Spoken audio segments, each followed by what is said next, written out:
With that, there's an opening statement we need to read for just legal purposes. It's been determined that meeting electronically is necessary to protect the public health, safety, and welfare in light of the coronavirus. And a recording of this meeting will be made available to the public online. And with that, we need to take a vote. And so, Ms. Beery, if you call the roll. All right, can I get a motion? We need a motion to approve the opening statement. So moved. Okay, who moved it first? I heard a lady's voice. Ms. Silkwood and Mr. Lee second. All right. All right, Altizer, Yes. Bryant McCormick, Yes. Hardcastle, Here. Hardwick, Yes. Lee, Yes. Longmire, Yes. Silkwood, Yes. Stringfellow, Yes. Woodcock, Yes. and Jenkins. Yes. All right, that's all 10. Okay, thank you. That is approved. And with that, on this election eve, let's bow for a word of prayer this evening. And Brother Lee, would you lead us in prayer? Gracious Father, we thank you so much that we live in a land that is free, where we do have the opportunity to vote without pressure. Lord, I just pray tonight for the outcome of that election. Father, that you will have already ordained who it is to lead our city as well as our nation. Father, we are so thankful that tonight as we come as your servants to serve the citizens of Hendersonville. And may all of our deliberations be pleasing to you and to our city. And to these things we pray in the name of Jesus. Amen. Amen. Amen. Thank you, Commissioner Lee. First item of business tonight is our public hearings. And we're going to start with request by Cage's Bend Development LLC to rezone property from estate residential ER to estate residential plan development ERPD, and to approve a preliminary development plan called Bellsford Landing. The property is located east of Cage's Bend Road, north-south of Douglas Bend, as identified by Sumner County Tax Map 146, parcels 088.02 and 088.04. And you'll remember that this actually was a hearing that we had already heard, but it was kind of deferred, the whole idea, and they're coming back. And so we thought we'd go ahead and put this on the agenda again. And with that, Lauren, can you help me? Do we have any speakers signed up for this public hearing? I can't. Go ahead. Yeah, sorry about that. We've also received several public comments via email for this hearing, all of which should have been provided in your packets. And I'll just run through those names real quick, and then we'll get to those on that have logged in. We had Jason and Candace Farmer at 151 Tanas Shores, Terry and Monica Frost at 1206 Lake Rise Overlook, Ron Becker at 119 Dames Avenue South, Ann Byers at 110 Dames Avenue South, Jim Vaughn at 2981 Cages Bend Road. We had a letter from the Lakes of Savannah Homeowners Association and a letter from Jerry and Wanda Faulkner at 103 Dames Avenue South. 3 of those comments recommended denial, 3 recommended approval, and 2 recommended deferral of the proposed project. One of those who recommended approval, Jerry and Wanda Faulkner, also asked that their names be removed from a previously submitted petition, which recommended denial of the proposed project. So those items will be provided to BOMA should the project move forward. And then the first on our list, I have a Patricia Kennedy. Okay, Ms. Kennedy, if you're there, would you please just introduce yourself, give us your name, address, and you can speak. All right. My name is Patricia Kennedy. I live at 106 North Dames Avenue. Can y'all hear me okay? Yes, we can. I have, previously spoken about this issue. And at this point, all I have to say is the fact that none of us that I know of really want any of this development. We really like the green space. And, that's the way I'd love for it to stay. Having said that, I know that's probably not going to happen ever. And it's sad because we're losing all of the green space and there's nowhere to go and just walk in the country like they save in other countries. And the other thing that is very troubling to me is the fact that the road floods and the police have to stop traffic on Cage's Bend. And when you are going to add as many houses as they're talking about adding to this area, that's just going to cause more flooding and more issues. And, the schools are already overloaded. The EMS services, I've spoken to a couple of guys who were on there and they're like, it's just gotten crazy. So I think, we need to always be aware of not just the fact that we're wanting to build houses, which I understand, and I'm not against building. I'm just, I feel like that we need to take everything and look at the big picture and look down to the future. And are we going to have anything green left, And that's really all I have to say. And I hope you guys make the right decisions for the future. Thank you, Ms. Kennedy. Lauren, who's next? All right, next is Dan Bailey. Mr. Bailey, are you there? I am, Mr. Chairman. Thank you. Okay, please give us. Yes, I'll try to keep my comments brief, but I will reiterate again, I spoke at the last meeting and my position at that time was to urge the board not to approve the RPD. At this point, my position has not changed. I want to relay maybe a little more information behind that and just so that it's a part of this record and this meeting. I submitted last time a comparison of lot sizes between Bellsford Landing as proposed, the 104 lots, and the existing 35 lots that we have here in Lakes of Savannah.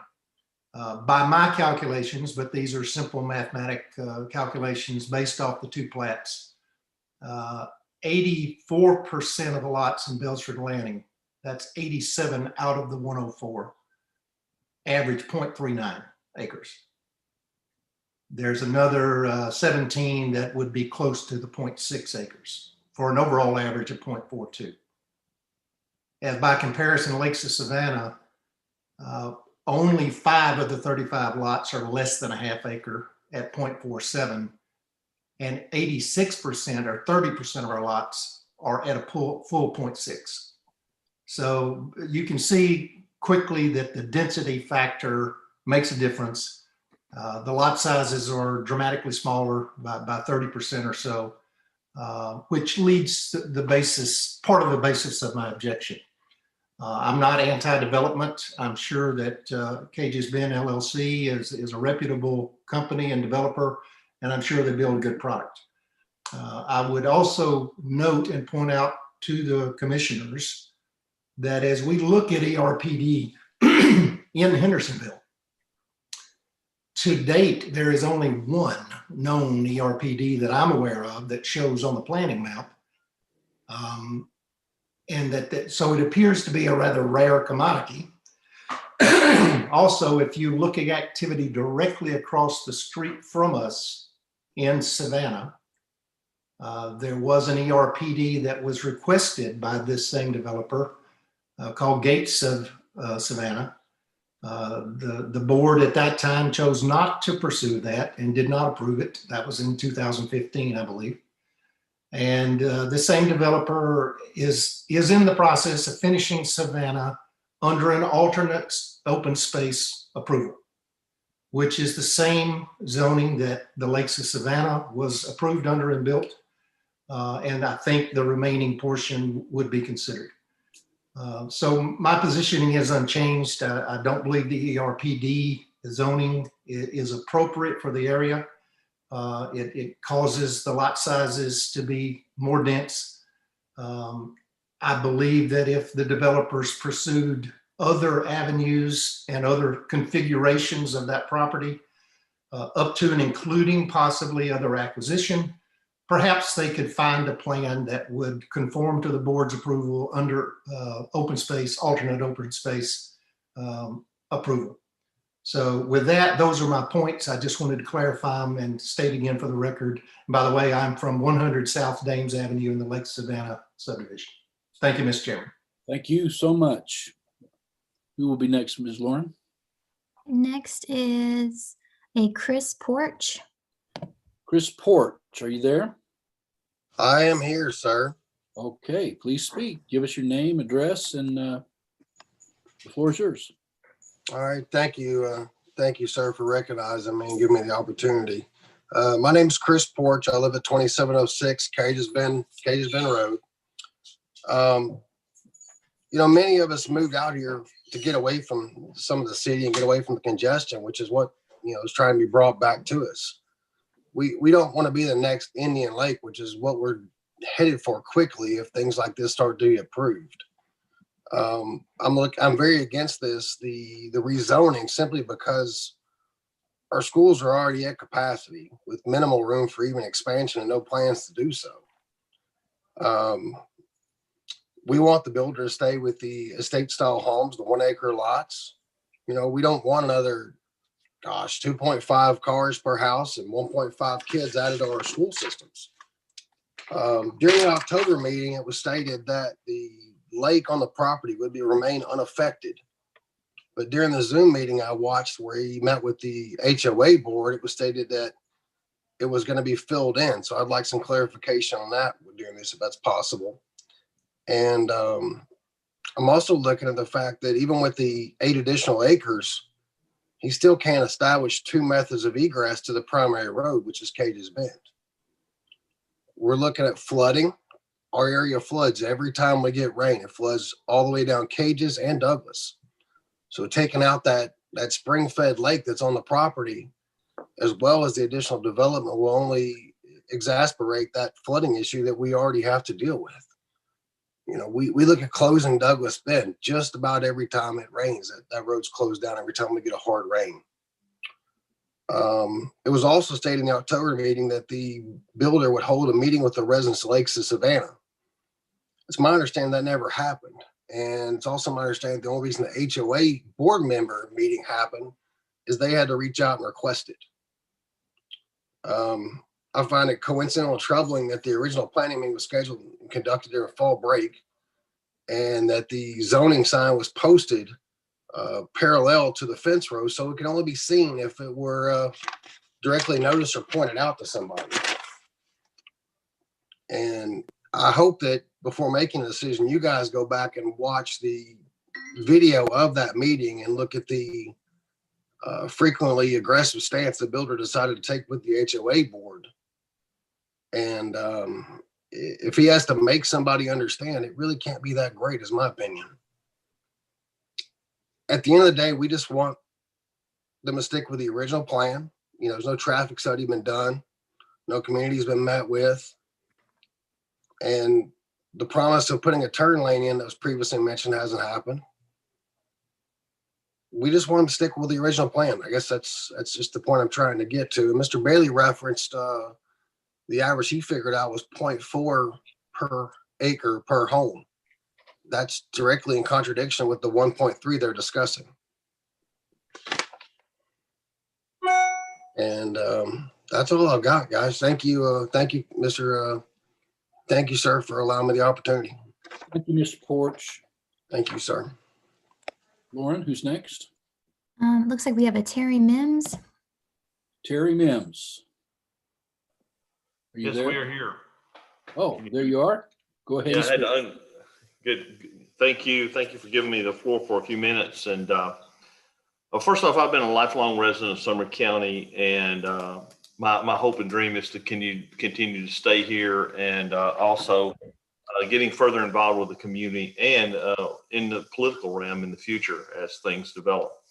I'd like to say I'm going to agree and concur with the comments you've already heard from Mr. Bailey, from Patricia Kennedy, and Mr. Porch. But yes, and I just want to say that is true.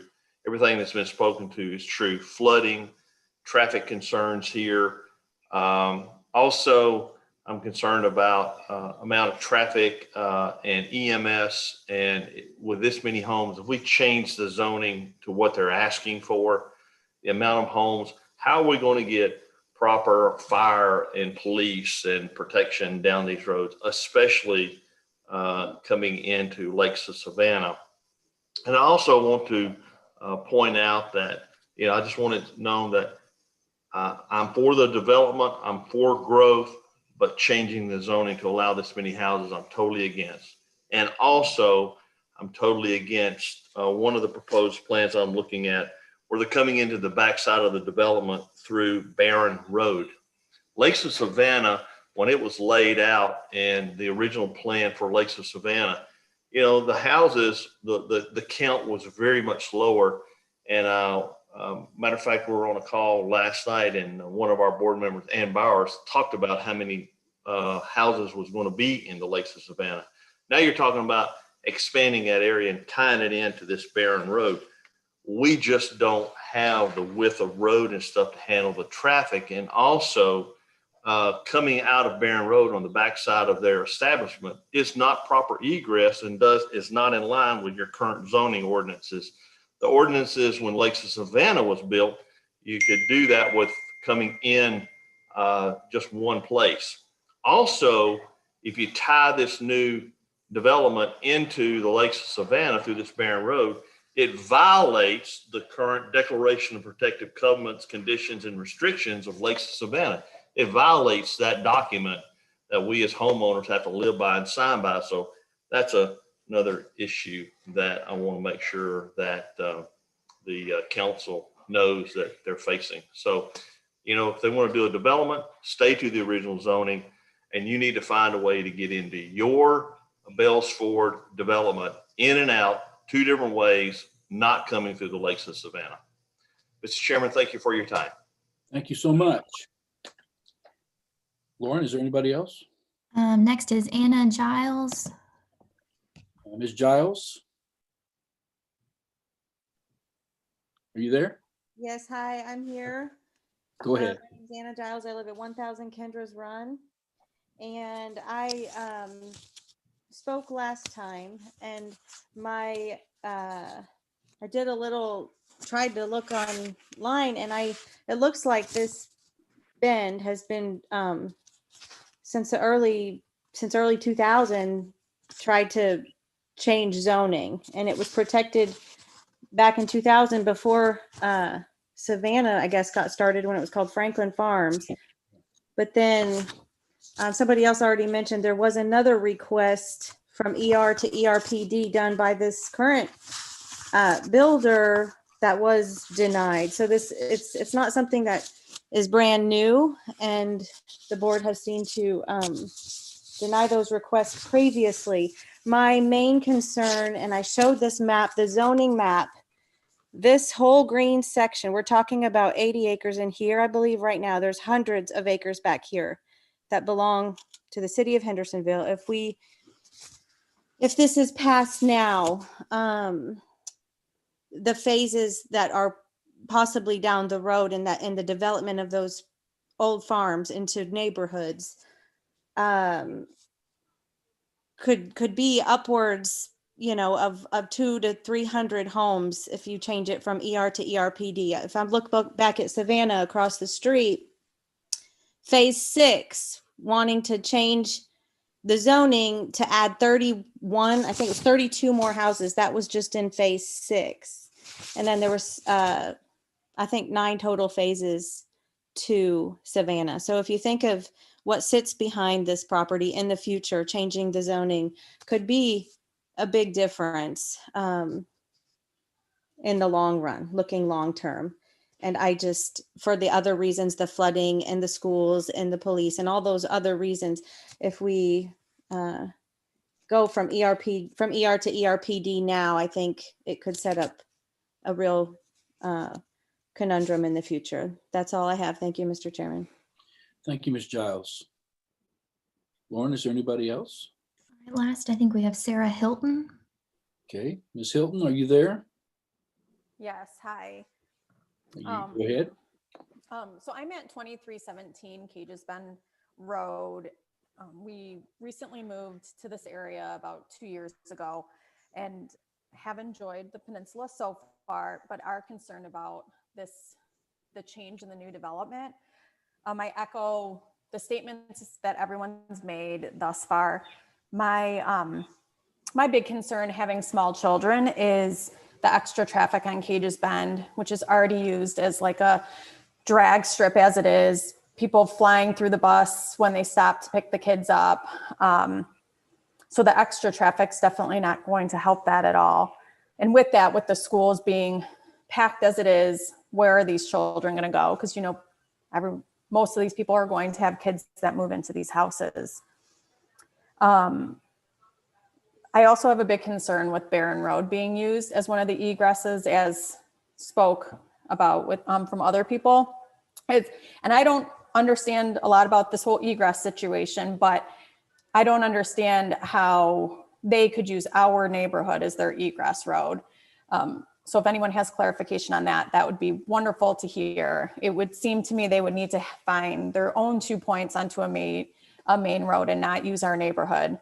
It's very nice being able to walk with our kids and dogs through a neighborhood that doesn't have a ton of through traffic. And I don't see how the extra houses in this development are going, if they are to change to ERPD, how that will benefit anyone but the builder.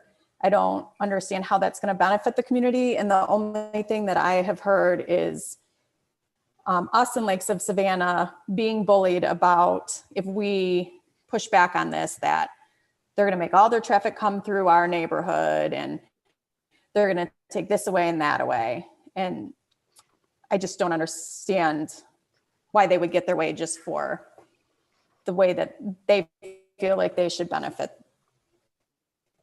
And no one else should. Ms. So Hilton, that's it. I think you froze up a little bit there. Great. Can you hear me now? Okay, we got it? Can you hear me? Yeah, go ahead.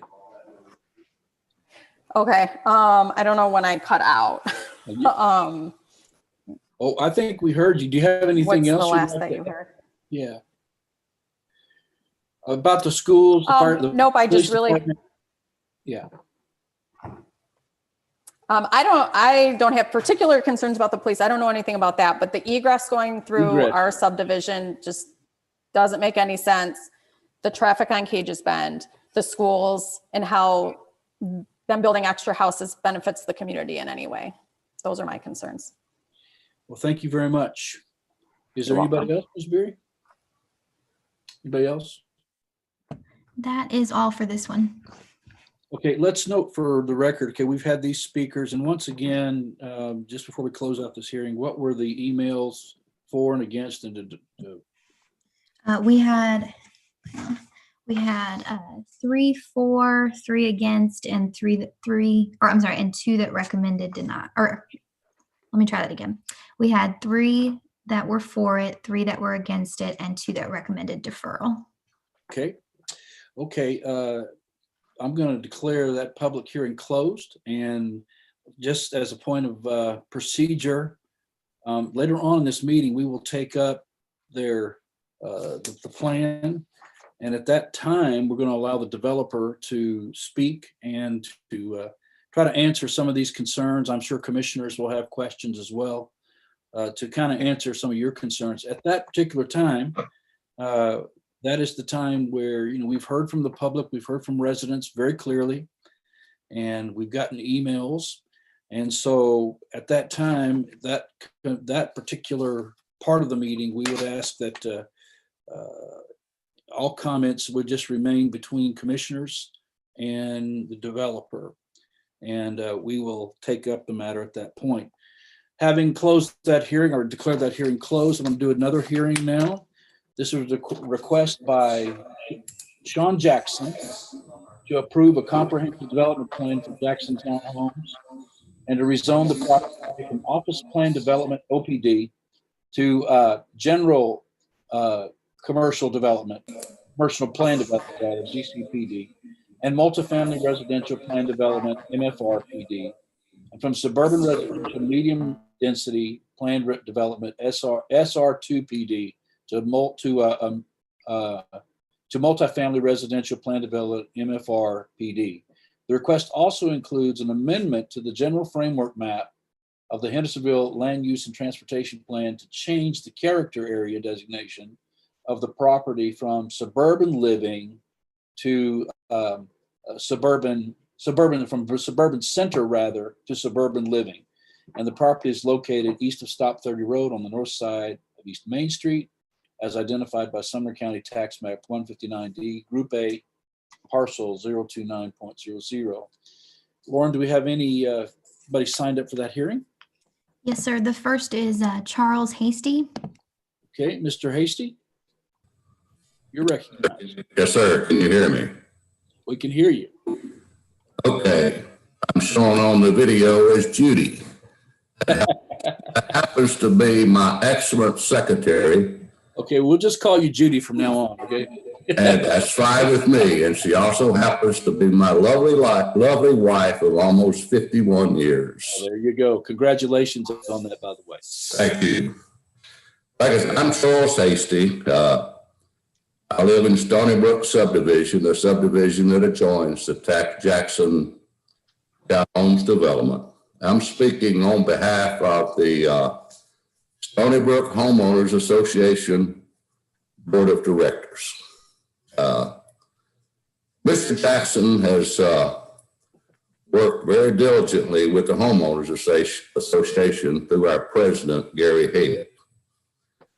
He has met with our board, and Mr. Jackson even held a community meeting for anyone within the subdivision that wanted to meet and discuss the plan.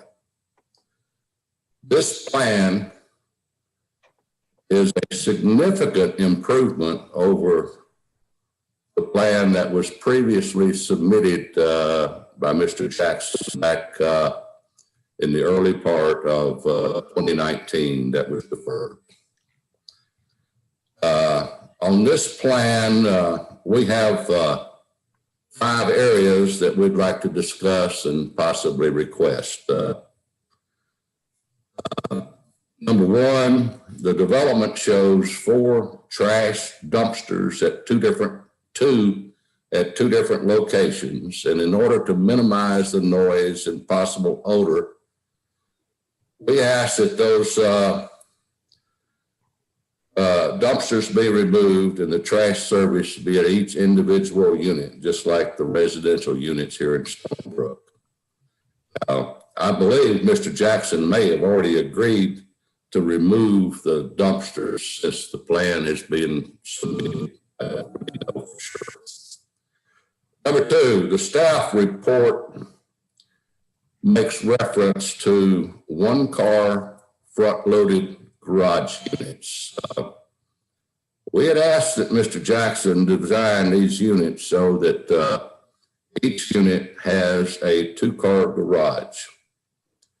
I believe that the design that Mr. Jackson has submitted will probably allow a 2-car garage, but we want to just confirm that they are 2-car garages and not a single-car front-loaded garage.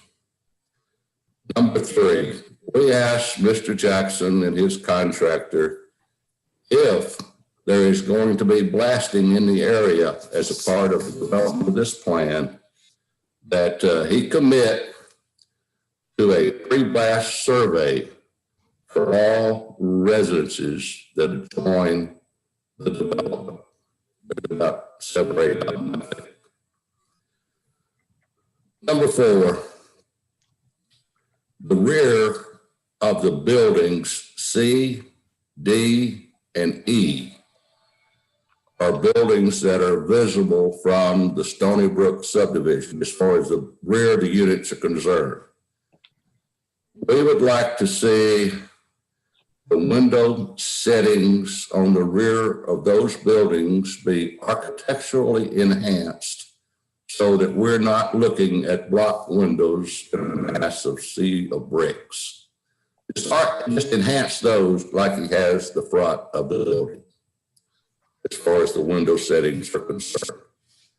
Number 5, I'm gonna just kind of read what I've got here.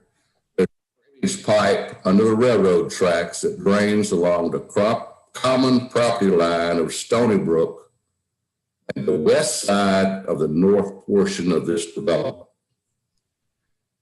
During times of extreme flash flooding, there have been some drainage issues in the Stony Brook subdivision.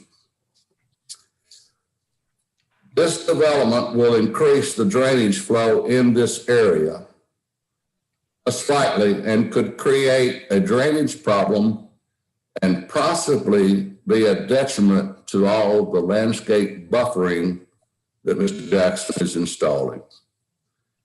We asked the developer, his design engineer, and the city engineer evaluate collecting the stormwater that flows under the railroad tracks and carry it along the north property line parallel to the railroad tracks to the larger drainage channel on the east side of the northern property that carries all this stormwater down to the major box culvert that he's installing.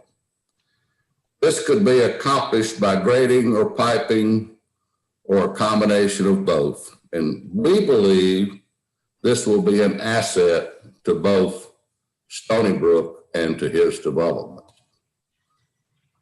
With consideration of these 5 items that I've mentioned, the HOA board does not oppose this plan.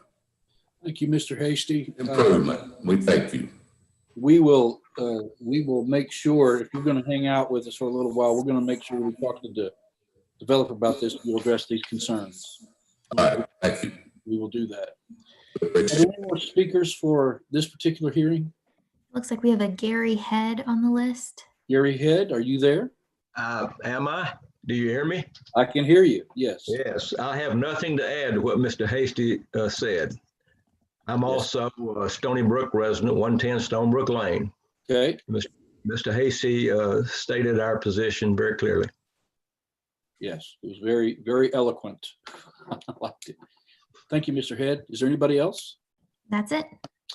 Okay, hearing no other people that want to speak, we're going to declare that public hearing closed. Moving on with the agenda, is there any requests for information assistance from any of our commissioners? Hearing none. Additions to the agenda? Hearing none. We have the minutes from October 6th. Do I have a motion to accept? Mr. Lee makes the motion. Who seconds? Second. Second by Ms. Stringfellow. Any discussion? Hearing none. Lauren, call the roll. All right. Altizer, Yes. Wright McCormick, Yes. Hardcastle, Yes. Hardwick,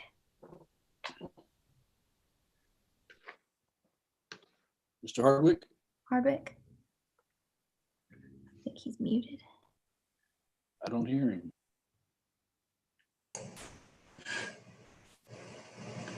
Yes.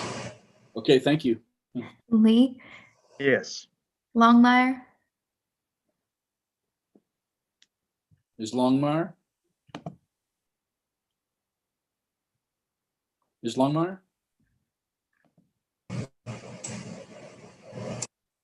Commissioner Longmire is muted. I'm trying. Yes, I'm sorry. Thank you. Oakwood, Abstain. Okay, Stringfellow, Yes.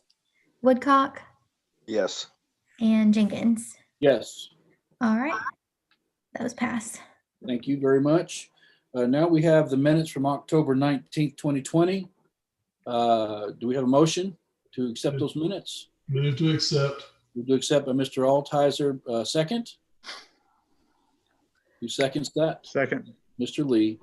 Any discussion? Yes. You have me down as being absent. I think I was late, but I don't think I was absent. Okay, we need to make that correction, Ms. Beery, on the minutes. Thank you for that. Anything else? Hearing no other discussion, go ahead and call the roll. All right. Altizer, Yes. Bryant McCormick, Yes. Hardcastle, Yes. Hardwick,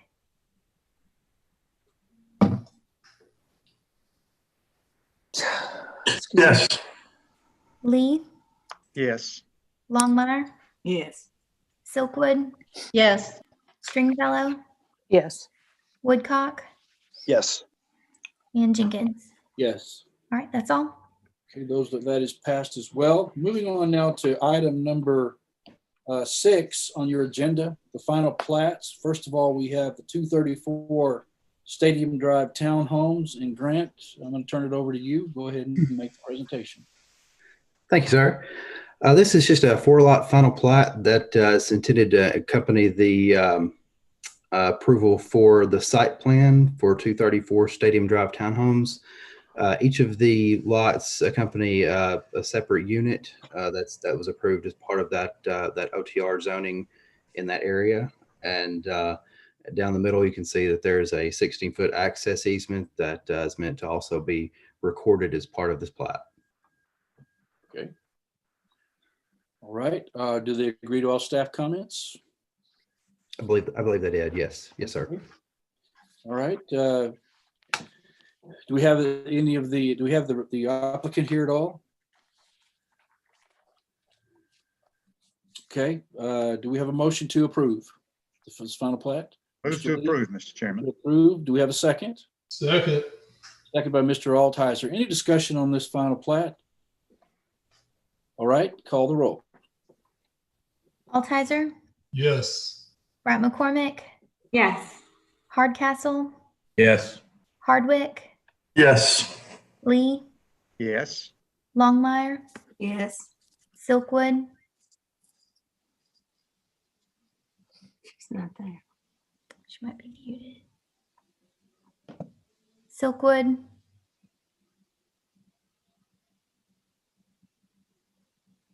I think she froze on that. she might be frozen, yeah. Continue on the roll and we'll just mark her. All right, Stringfellow, Yes. Woodcock, Yes. and Jenkins. Yes. And is Ms. Silkwood back? Okay, we'll go ahead and declare that it passed, and let's give Ms. Silkwood a chance to come back in this meeting if she would like to record a vote before the end of this meeting on that one. All She's right. back in, Mr. Chairman. Yes. I'm sorry, I lost my connection somehow. I vote yes. Okay, thank you. Thank you very Yep, much. sorry about that. Mhm. That's Okay. fine. That's all 10. I heard of Mr. Chairman. Was that you, Mr. Free? Yeah. Yes. Yes. Okay. Did you need something? You want me to continue on here? No, it's good. I was just letting you know that she had re-entered. Okay, very good. Thank you. All right, let's move on now to the preliminary and final development plans. And the first one, of course, is the Bellsford Landing, and this is with Grant and Sydney. So let's just take this from the top, and Grant, give us the presentation again, and then after that is done, I would like for the applicant to speak on behalf of their submittal, and then we will open it up for questions and try to deal with some of these concerns and let commissioners speak their minds. So Grant and Sydney, please. Yes, sir. Thank you, Mr. Chairman. I'll try to give it a kind of abbreviated report based on, I know that was, you all got a lot of the information last month, and I'll just kind of hit some highlights and some changes from the previous submittal. They did resubmit from last month's meeting. Since they did defer this preliminary development plan proposal, they did meet with representatives from Lakes of Savannah HOA from our understanding since that time, and they have kept the number of lots, and the acreage is both the same, 104 lots on 80.09 acres. In addition to the walking trail, though, one of the things that we had requested from them last month was a little more clarity on the open space and the amenities. They have come back since then, since that proposal, and included a park pavilion and also a playground and a dog park there in the open space. in addition to, and also a fountain water feature located in the pond that they're proposing as part of this development. It still has the same density that we'd spoken about last month, and everything is the same. Otherwise, the same connection to Cage's Bend, with the same connection to Berrien Road down at the bottom. However, one of the things that came out of the HOA meetings, from what we were told, was the traffic calming. They have agreed to also put some traffic calming on Berrien Road, and work that out with staff to determine the best method to do so. So try to slow down traffic there in that section. Okay, and so other than that, there have been no substantive changes made to the submittal since last meeting. Correct. Am I correct in that? Other than the amenities that was The yes. amenities that we talked about. There was a comment about the pond. Is the pond remaining? Yes, and I think that was there's some confusion based on maybe one of the things that we had put in the report. In the previous, the old Lakes of Savannah approval, a good portion of the pond looked like it was being filled and turned into a detention facility, kind of a less of an open space feature and more of just a drainage area. And the new proposals appears to be really incorporating the pond into the open space more and using it as a feature, as opposed to the original approval of Lakes of Savannah. Okay. Now, just to kind of lay this out here too, before we allow the developer to speak, and I want to ask this question of yourself or the planning director, whomever would like to answer this. With regard to ER versus ERPD, we've had similar situations before where the PUD was proposed and there was a zoning similar in place. Tell us, if this project were developed just with straight zoning that it's zoned for right now, just for historical purposes, what are the numbers of lots that could be built, and what are the parameters of the lots? Well, with straight zoning, with the 80 acres, technically they could build 1 acre per lot. I mean, 1 lot per acre, or develop 1 lot per acre. I'm sorry. But with development constraints such as infrastructure and right of way, it's not feasible. It wouldn't be possible to get that many lots, to create that many 1 acre minimum lots. It would probably be in the neighborhood of 65 to 70 straight zone lots. However, one of the things that we had noted in the staff report previously, there is very little design control with straight zoning, as opposed to a planned development such as this. We would have less control over the permitting and design of the homes. It could be wildly ranging, and the materials would definitely not meet the standards of that area.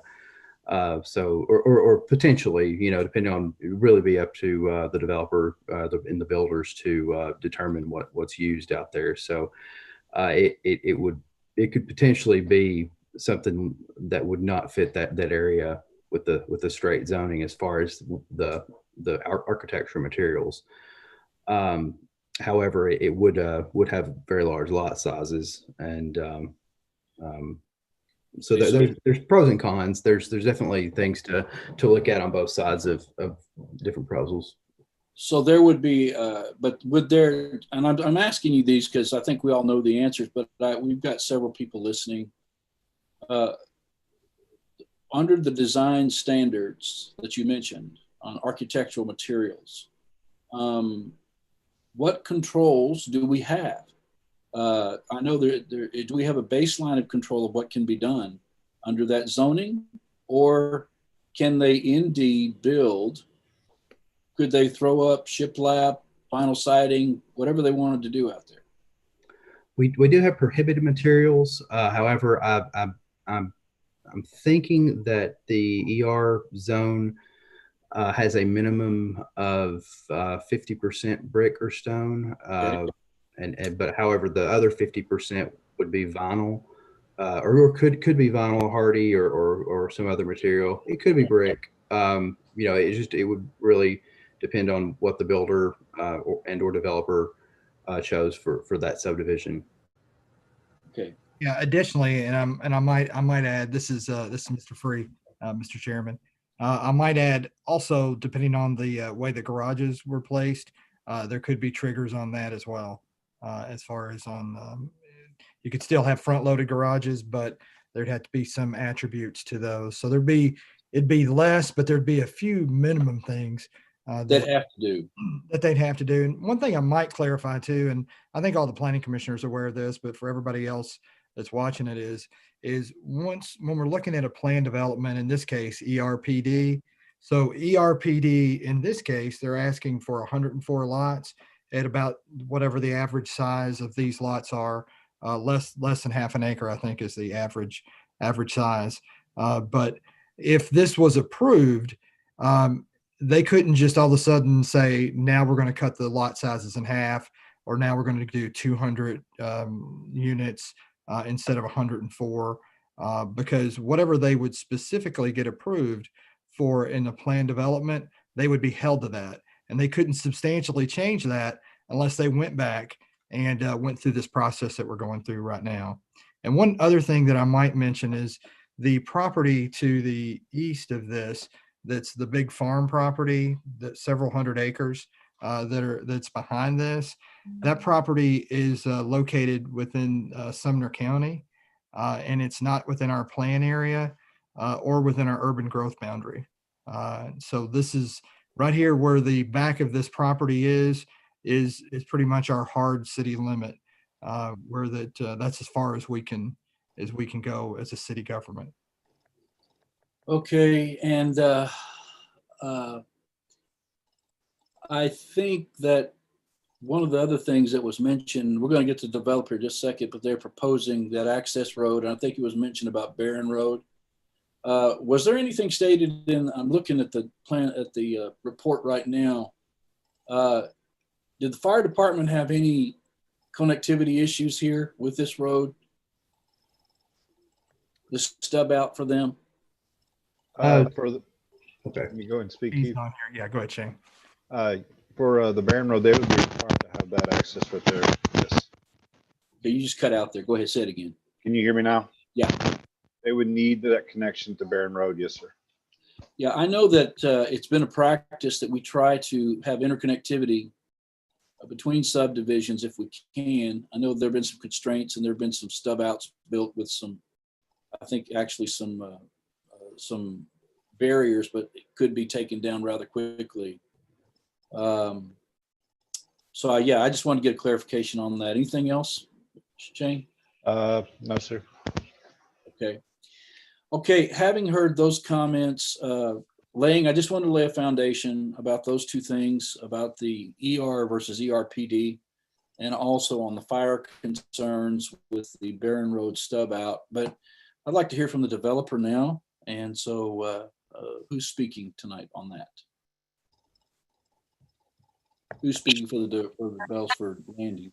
Mr. Chairman, my name is Laura. I am in charge of sales for Creekside and been involved in what's been going on since the previous meeting. So I've been asked to give an update on our end on the work we've done. And first of all, we just want to thank you for that opportunity. We understand there was some misinformation, some miscommunication between developers and neighbors at the last meeting. So we appreciate the opportunity to go back and address that, as well as make some additional improvements to the plan amenities based on the feedback that we received. Since the last meeting, as Grant mentioned, we did go back and add the playground, dog park, and the pavilion with grilling areas. And most importantly, we've also had the opportunity to communicate with some of the Lakes of Savannah homeowners. We held a Zoom meeting with the HOA board on October 20th. And then after that, we sent an informational email to the HOA president with a link to that meeting to go out to all of the neighbors in that subdivision that he shared. We, along with the HOA board, felt that initially it would be more productive to just have the development team and the HOA board jump on a Zoom meeting and start there. And then we did agree if they still felt it was necessary to do an additional Zoom meeting with the entire neighborhood. During that meeting with the HOA board, we had the opportunity to explain the differences between the originally approved plan and the proposed Bellsford Landing plan. We also had the opportunity to debunk a lot of the misinformation that was being passed around. There were some concerns that Creekside Homes, which is one of the two developers and one of the two builders involved in Cage's Bend development. There was some concerns that they were involved with some of the other subdivisions in Gallatin that went from estate lots to high density lots. That was not true. We only acted as a builder in one of those, but not the developer. There was some more concerns about Mr. Ballou trying to get apartments approved on Douglas Bend. Again, that was not true. In fact, both companies opposed all of those projects, strongly opposed those. Based on our conversations with the HOA board at that meeting, we were told that the two major concerns for these neighbors are high density and traffic. You know, as we've heard, traffic concerns coming through the current lakes of Savannah. Under the current plan, the way it is currently approved, all traffic flows through the existing lakes of Savannah entrance. So if it was built as approved, that would increase that traffic by a minimum of 65 homes. With our Bellsford Landing proposal, we estimate maybe 5 of the new homes would be using that current entrance. The rest of it would make more sense for the rest of the homes to go a straight shot down to the new Cage's Bend entrance. How many homes did you say would be using the what's that road called? Phase 2 and 3 would add, the minimum was the 65 that was already approved. So at least 65 homes would be added to that. In addition to the 29 that are already using it, would be about 94 total homes using that main existing entrance. Out of the total lots, Correct. 94 out of the total. Correct. That's under the old plan. Okay. So our new plan, we estimate maybe about 5 homeowners using that current entrance. So adding that to the 29 existing homeowners is going to put that more at about 34 versus 94 using the current entrance versus all of the rest of ours being redirected. In addition to that, as we mentioned, we did propose putting some type of traffic calming device on Barron Road connection to discourage the use of that connection even further. The HOA board seemed to really like that idea. And so we've already been obviously in conversations with Marshall Boyd on what our options are there. It's my understanding that he's agreed to that. We're just trying to figure out what that looks like. Okay. Their second concern was density. It seems, and still from some of the public comments, it seems that there's a confusion on the size of lots versus amount of lots, which is what density is based off of. Yes, the ER zoning is 1 lot per acre. The ERPD zoning would only allow 1.3 lots per acre. So not a huge difference in the actual density. The ERPD does allow, it's my understanding that it does allow down to, I think, a 1/4 acre size lots.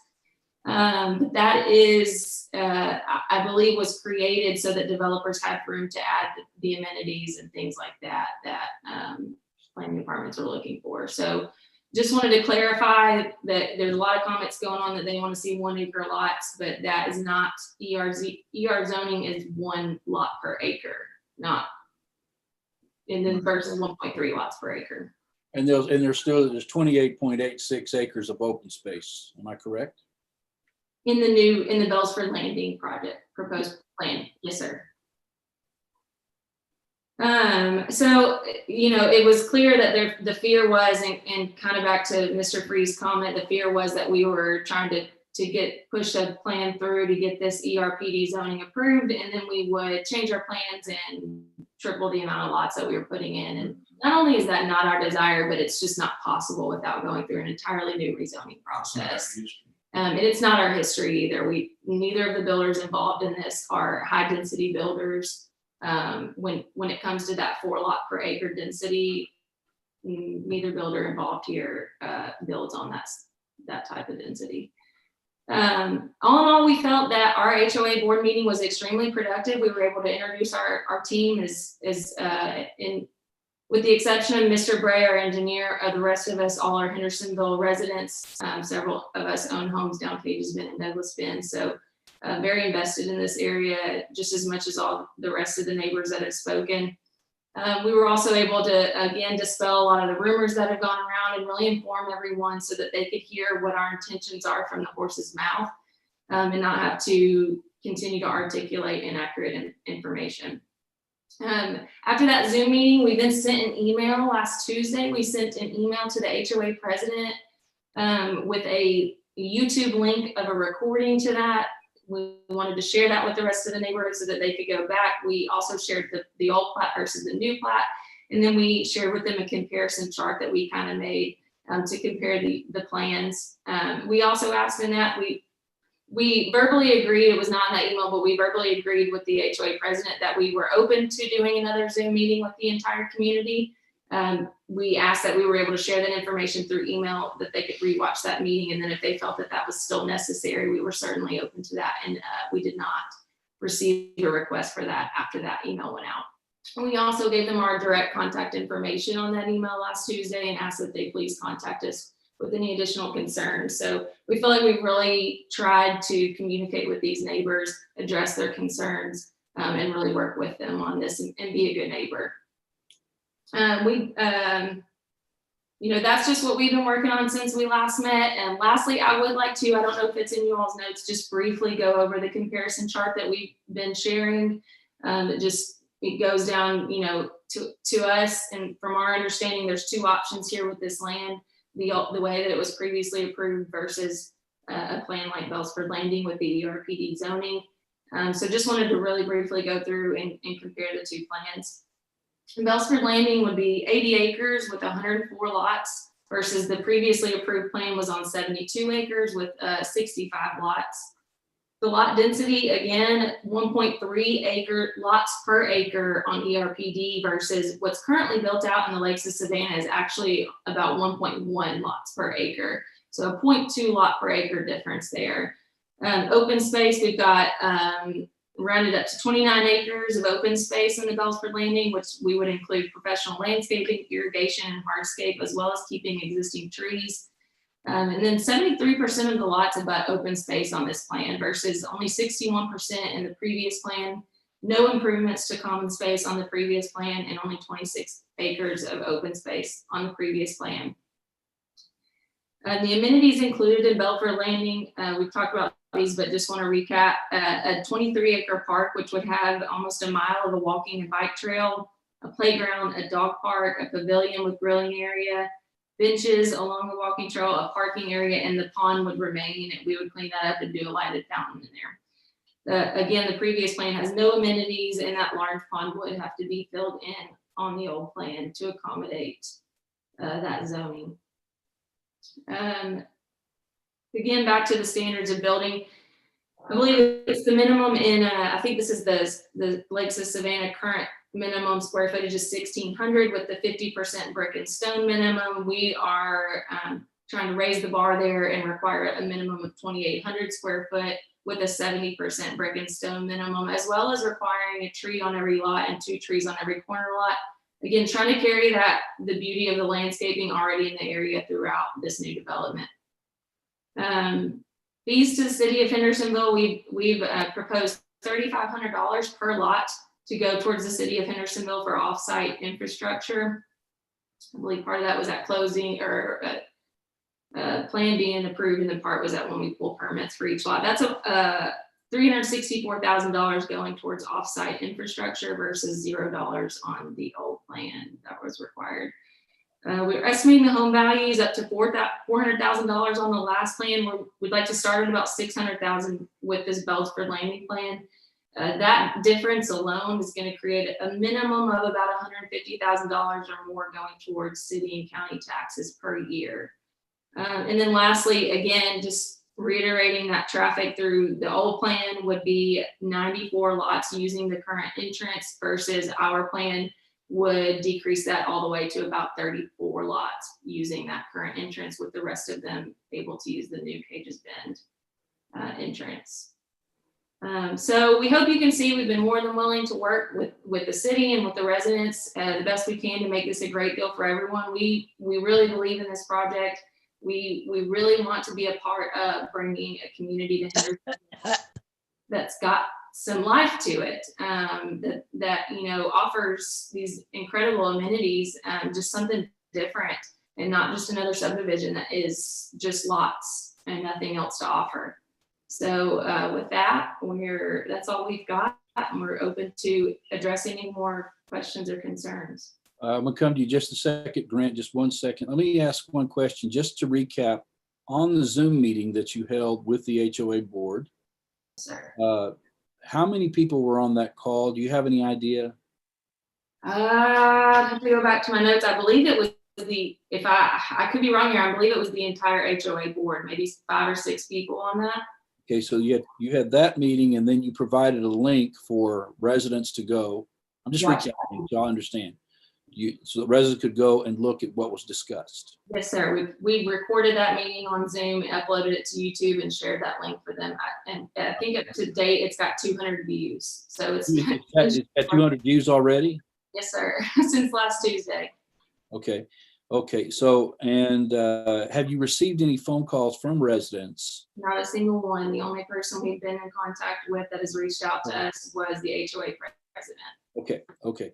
Yeah. Thank you for that clarification. I just wanted to have a full picture of it. And, you know, I wanted to lay the foundation for our commission. You know, this is one of the things that we deal with on a consistent basis.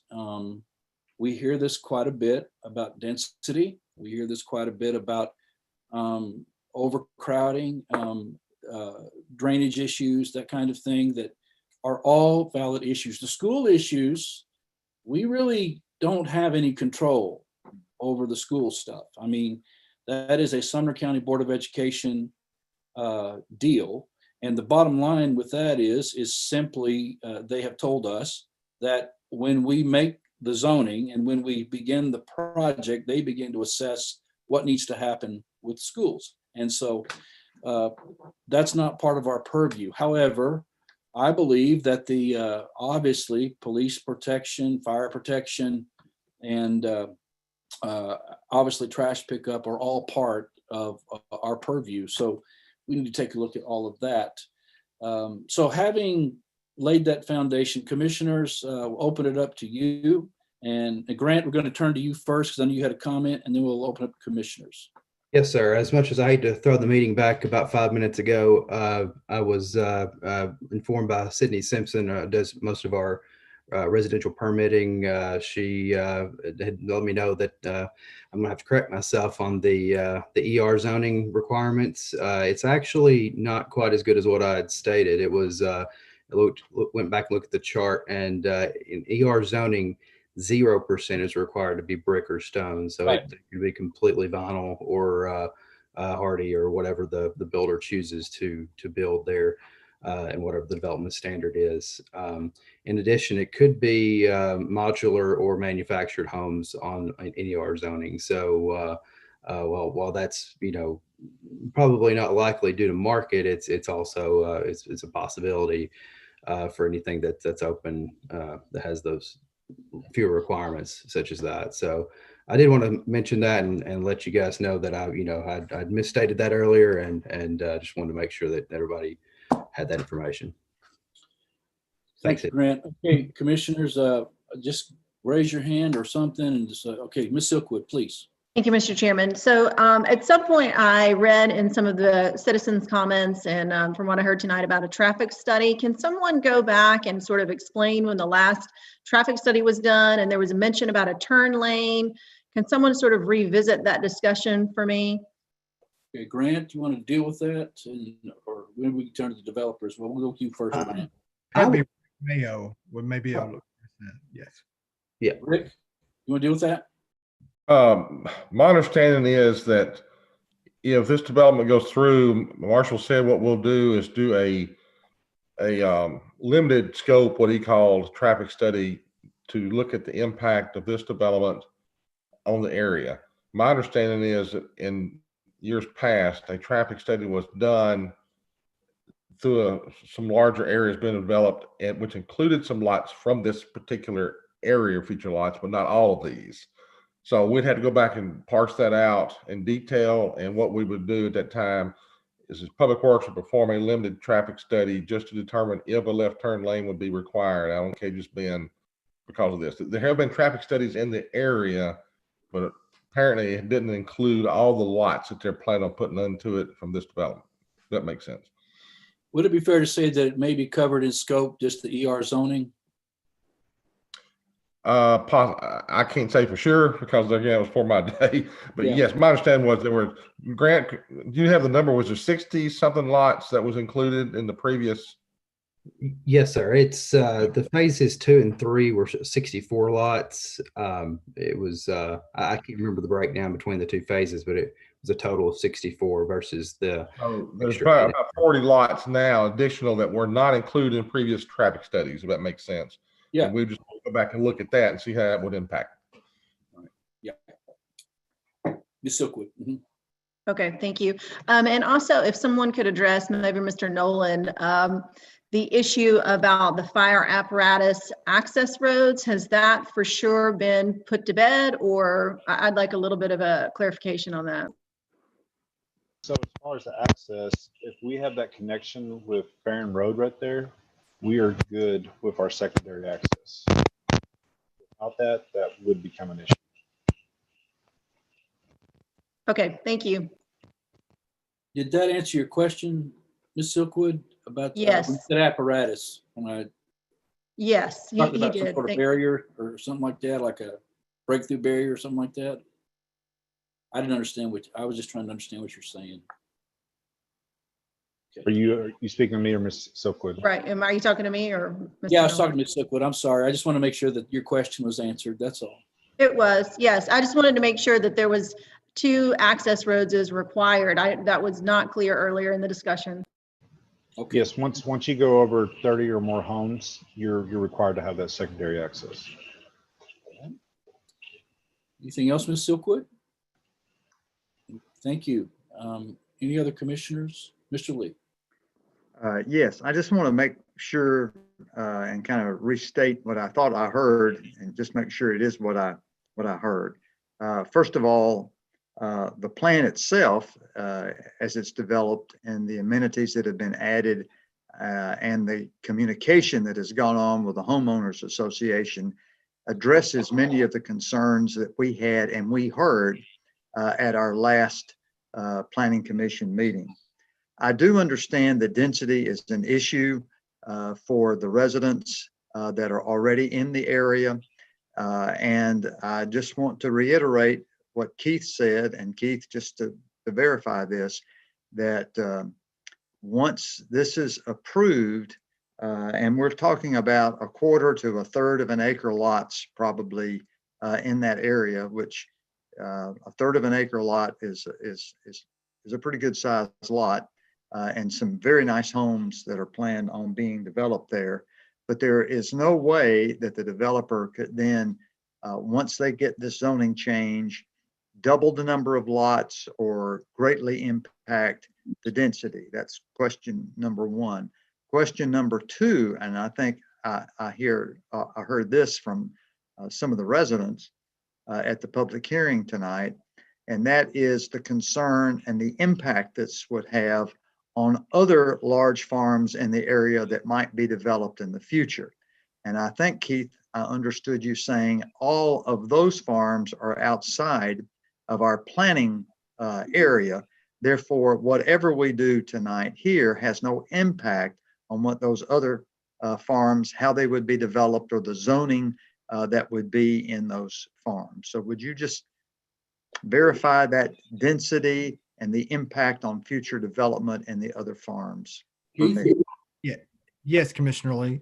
Yes, on the first item, with the 104 lots and with the makeup of the lots, that could not substantially change. And when I say substantially change, it'd have to be 104, or there's a percentage. It could maybe be 108, but in doing that, you couldn't substantially change the amount of open space. You couldn't substantially reduce the size of lots. So pretty much they're pretty baked into this 104. And to do anything different, they'd have to come back and go through a very detailed process to do that. On the second item, that area that's behind this to the east, that's all within the county. It's not in our urban growth boundary, so it's not something we could even annex into the city. There is I think the Ted Lyons property that's to the north, so maybe there is some opportunity there. There's maybe some property to the south that's also within the city. But that large property where they're talking about the farm on the back that kind of goes over to Douglas Bend, that all of that property is within the county. Now, what happens there? It's a totally different governmental body that would look at how that planning would work on that and what they would zone it. I'm sure they would take into account, if a development was approved here, that would probably be taken into account. But it's difficult to say they would match that, or they would go at a higher density, or they would go to lower density. It's going to be something that's going to be outside of our control. Right. The final question that I had, and I heard this from the comments again tonight, is flooding issues.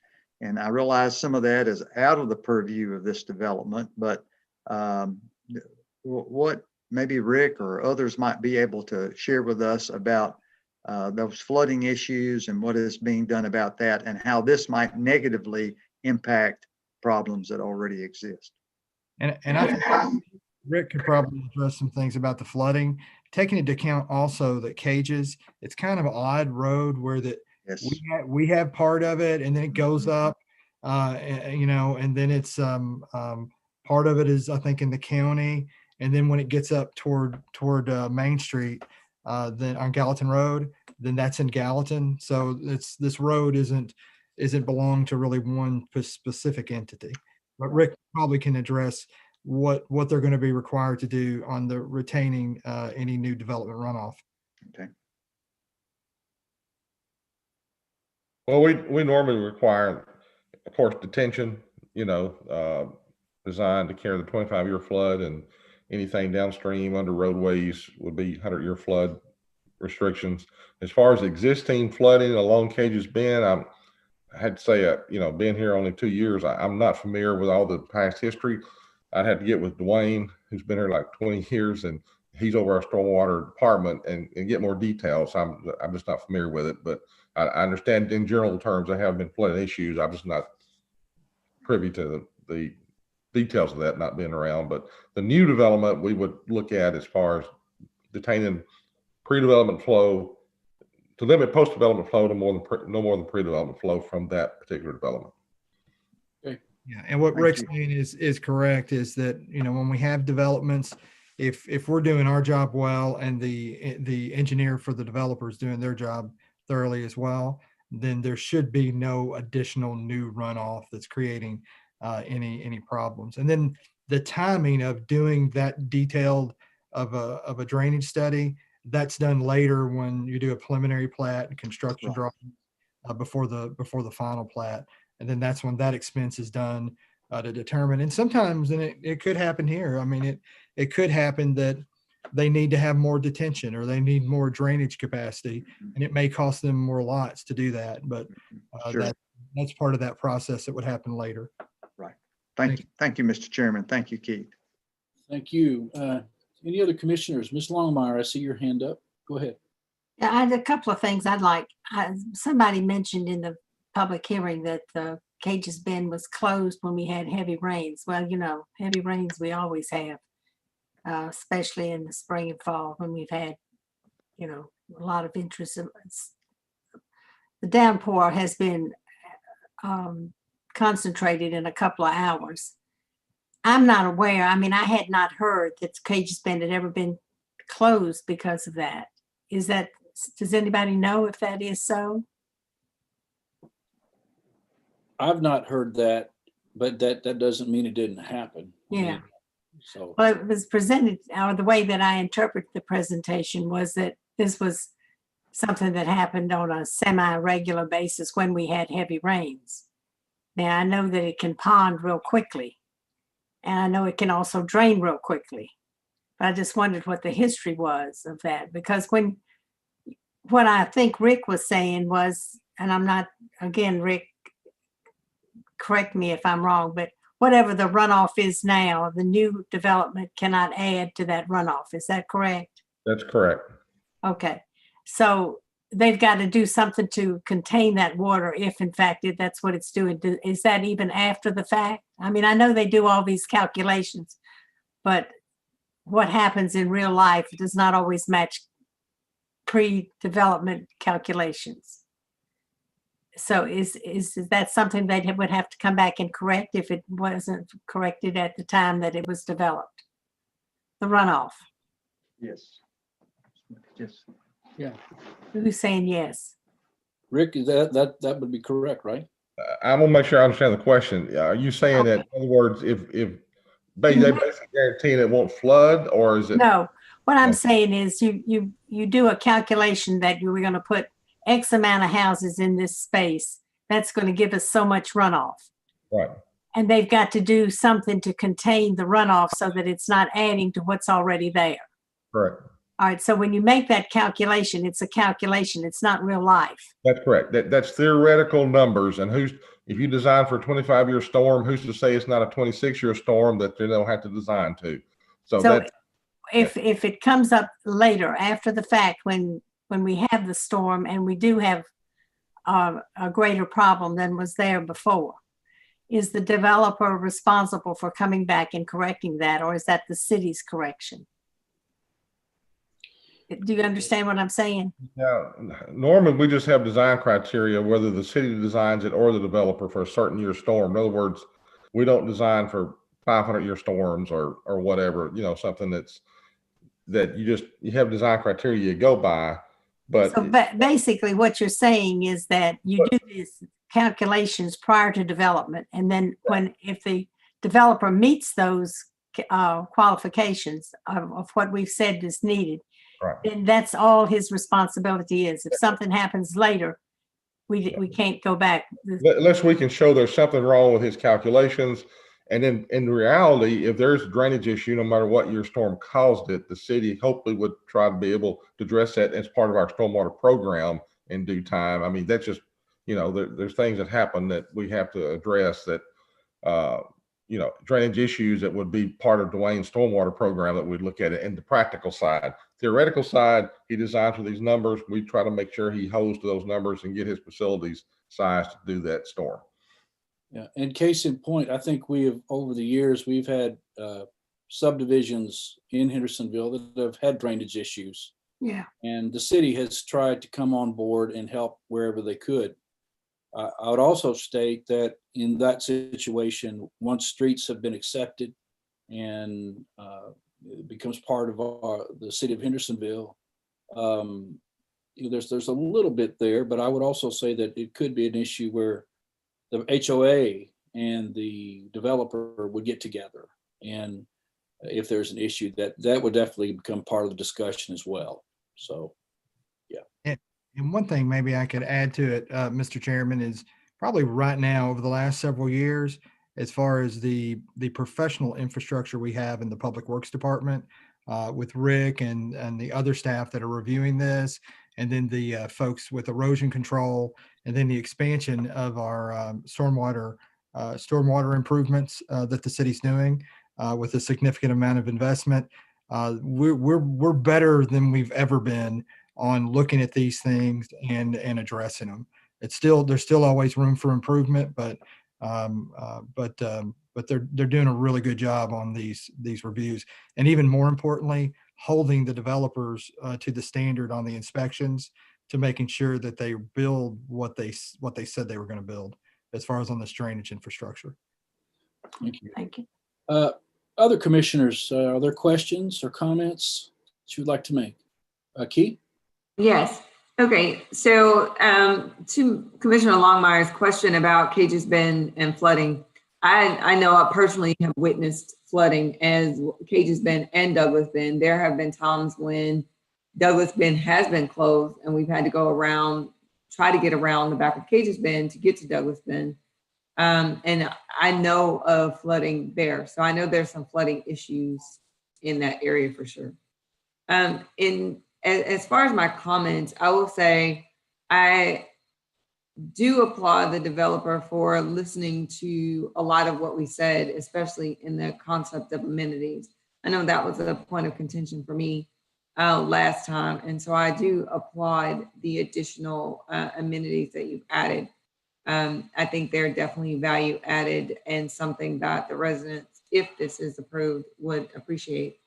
I did want Mr. Freed to clarify for the residents the difference in 1 acre lot, 1 acre lot and 1 acre per lot in that differential, because I don't think that that is clear.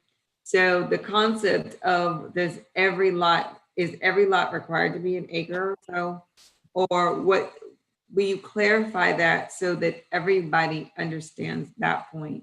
In addition, Mr. Bailey raised some good points about what else is left in the city with this current zoning. So can you speak to that as well so that we understand what's left if we choose to change the zoning tonight? Okay, probably the first one with the ER. We have quite a bit of property that's zoned ER in the city. We do have, we're down to probably our last 18-20% of undeveloped property in the city. And a lot of this residential property that's kind of in a holding pattern is zoned ER. And so a lot of the things that are zoned ER or have been zoned ER in the past, this is a zoning map. And the areas in the dark, I think it's a dark green, those are all the areas that are zoned ER. So a lot of things where we have rezoned property, say to SR1 PED to a subdivision or something else, originally it was in the ER zone. And so the ER zone's somewhat of a holding zone that's teed up for when it's ready to develop it at a higher density or develop it, period. It's kind of a holding zone. In some areas, you might have acre lots that are developed. And on the acre lot thing, and Mr. Green can probably correct me if I'm wrong, but the the minimum lot size is an acre. So what he was talking about is if you had 100 acres, it doesn't mean you're going to have 100 houses. Right. Probably 20 of the acres are going to be eat up with drainage improvements and street improvements. So you're going to end up with, instead of 100 houses, you would end up with 80 homes. But that's what the ER is. But the ERPD, it lets you go down to a lot size of, I think, as low as 10,000 square foot. This developer's not asking to go down that low. He's asking for something, I think, 0.4 or something less than a half acre average lots. But if he's approved at that, he can't just all of a sudden say, well, now I want to go to this low level of do 10,000 square foot lots, because that's allowed in ERPD. The ERPD is very specific as to what they're requesting and what specifically is approved. And that's kind of how that works. I mean, comparability wise, section 1 of the Lakes of Savannah that's already built and developed, where the folks already live, and then phase 2 and 3, which is the bulk of this Bellsford Landing, very similar, but certainly these lots in phases in this back phase that's Bellsford Landing that's proposed on the average, as the gentleman probably said earlier, they are a little smaller, but they're still shy of half an acre, somewhere between 4/10 to half an acre is what that falls into. Is anything I said there, Grant, incorrect? No, I think that's right. It's that this proposal's everything's between basically 1/3 and 2/3 of an acre.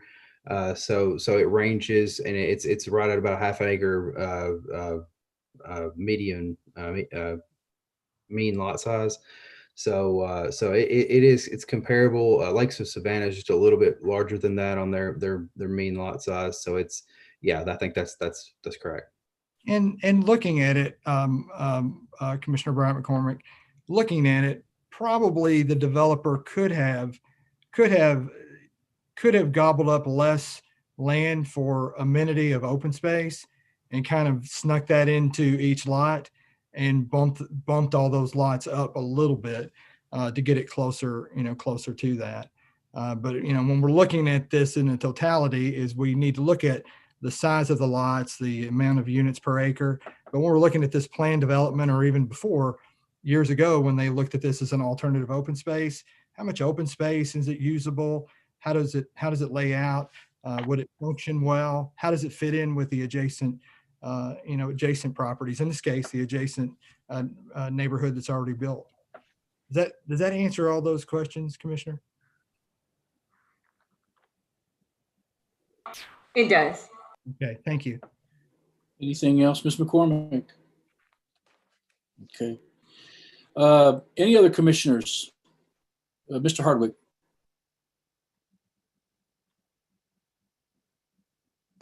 Sorry, it took me a minute to unmute. This is really a staff question. Did we say that the reason this does not connect to the lakes of Savannah and the homes that have already built, in that the stub road, the HOA bought the land around it and we cannot go through it? Is that correct?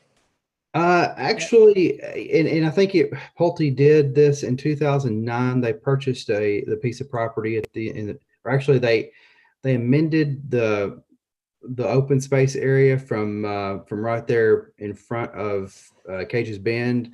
They changed that open space area to the end of Elabelle, and in doing so, they blocked that access. And what they did was that the HOA had control of that piece of property because it was open space, and it has since blocked that access that was part of the plan.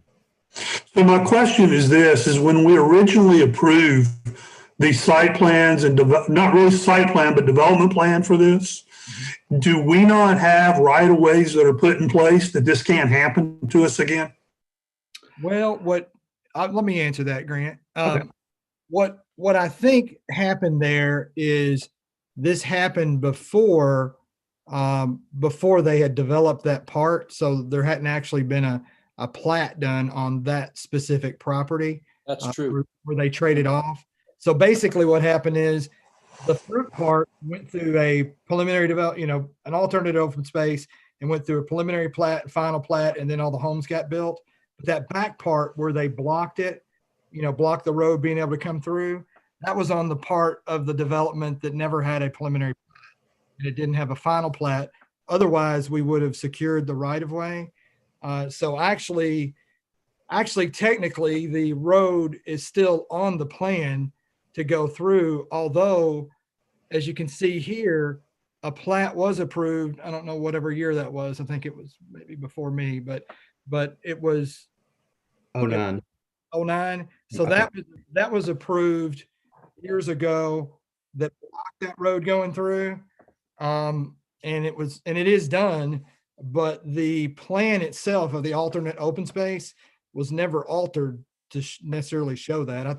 I think it kind of does it by default by approving a plat that blocks it, but that's kind of where that's at. So it's kind of a confusing thing, because this whole Lakes of Savannah section 1 that got built, 2 and 3 that didn't, it's in two different phases of development, and that's how that occurred. Does that kind of answer that, Commissioner?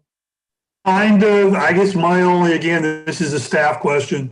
Is there a way that we can keep this from happening to us in the future? Yes, on a development plan at this time, we would not allow that to happen. They would have to amend the plan to do that. Back then with the alternate open space, apparently they were allowed to do that without changing the plan, which completely changed the developability of the back portion. So no, we wouldn't.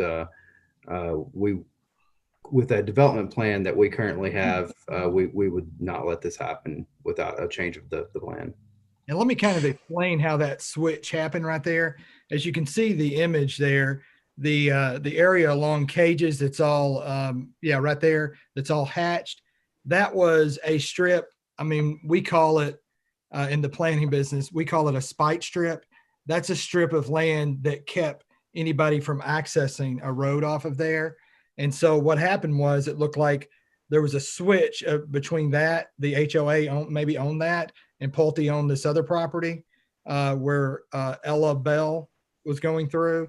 And then that just kind of traded that off.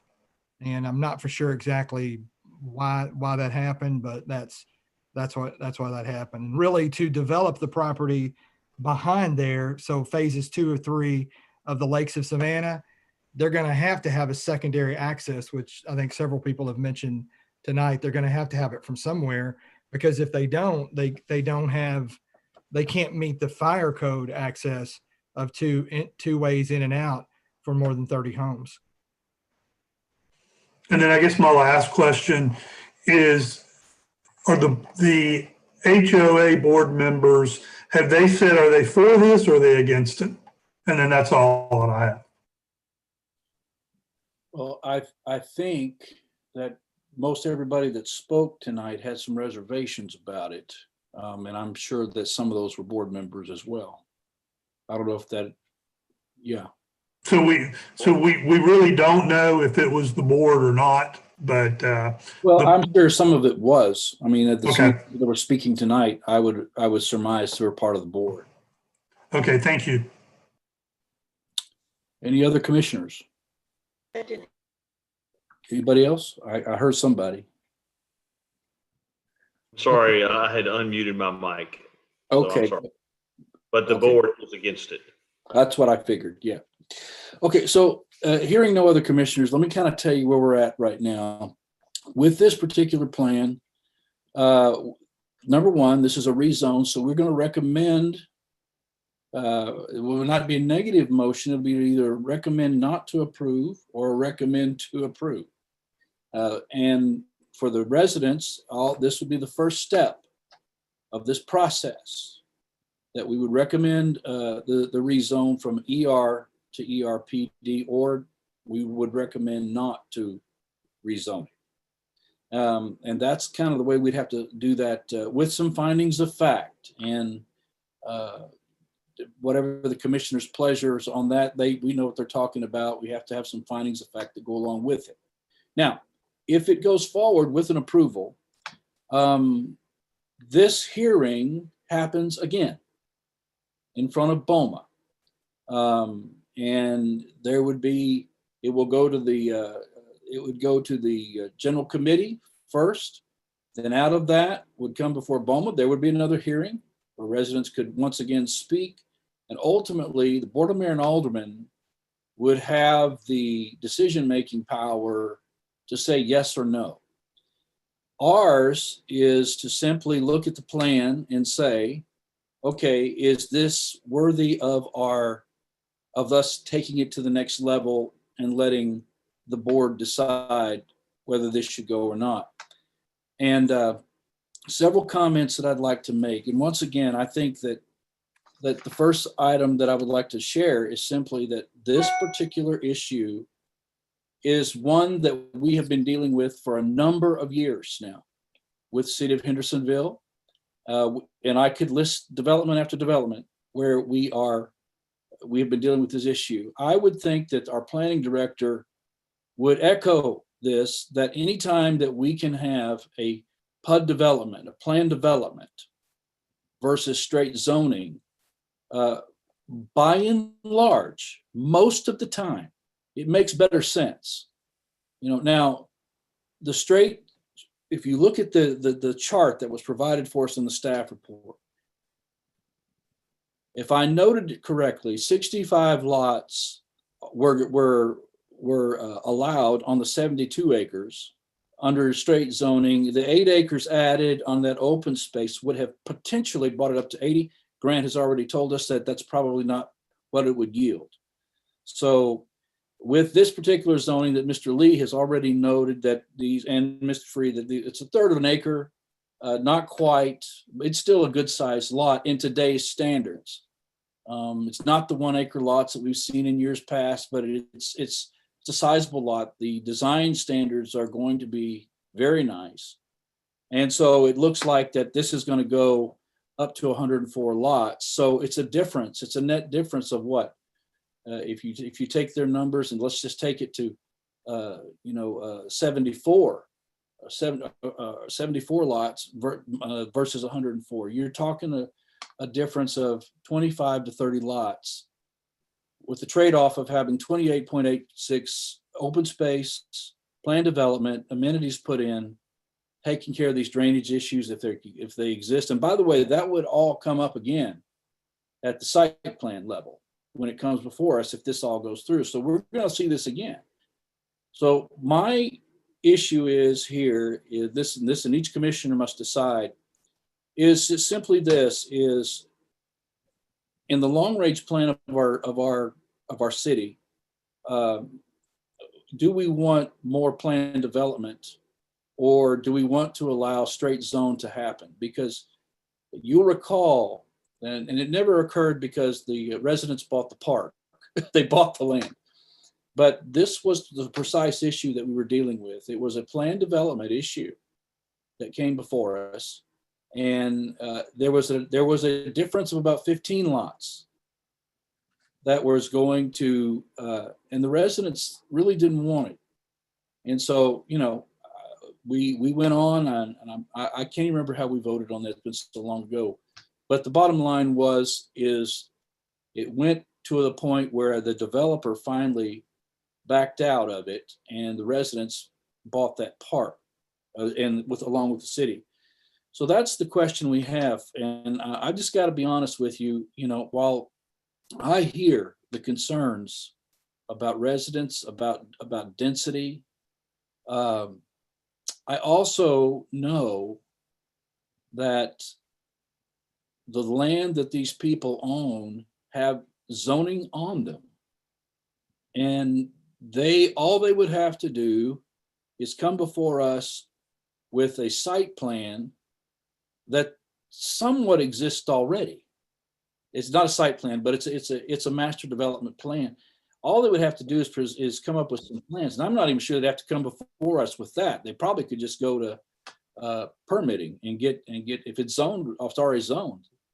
So that's what's before us tonight. Whether we take this next step and allow this, the Belford plan to go forward with a recommendation to our Board of Mayor and Aldermen for approval. And that's our question first. we'd have to have a motion to recommend, and then we could come back and vote again on the preliminary development plan that's as approved, just to make it clear. Anything else on that, Keith? Did I miss anything on that? No, I think you've covered everything. Okay, very good. So having said that, that's what's before us, commissioners, and now is the time for us to hear your pleasure. What would you like to do with this particular submittal?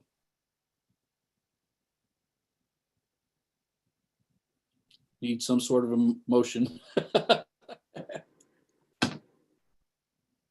Mr. Lee. Yes, Mr. Chairman, I'll, as former Commissioner Millsaps used to say, I'll test the will of the commission. Yes, sir. And I won't confuse everybody with a negative recommendation that I made at the last meeting. Okay.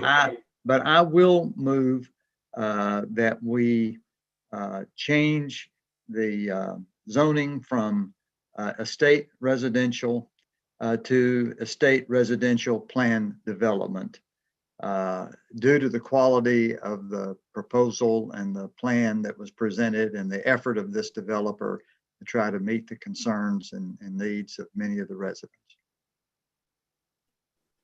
And with the findings of fact. Pardon me, Keith.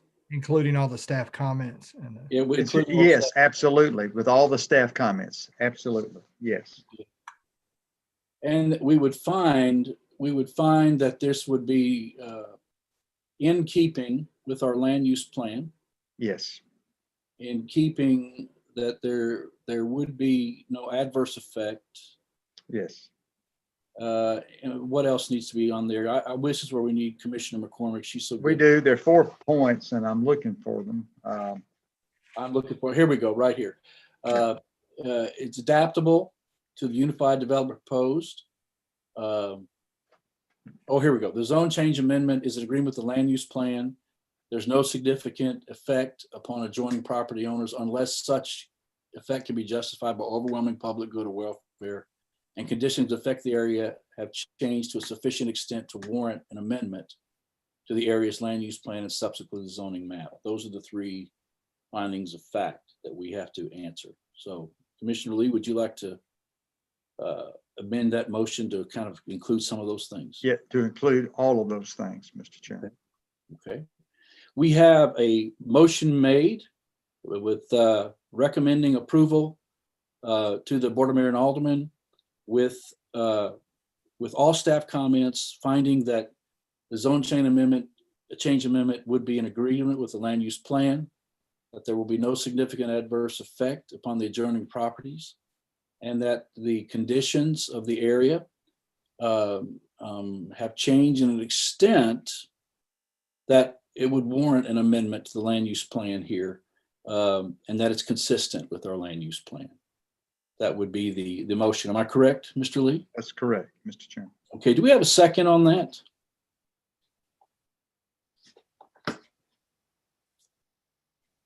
I'll second it. Second, Mr. Hardcastle, thank you. Okay, any discussion on the motion and the second? Yes, just briefly. Okay, Ms. McCormick.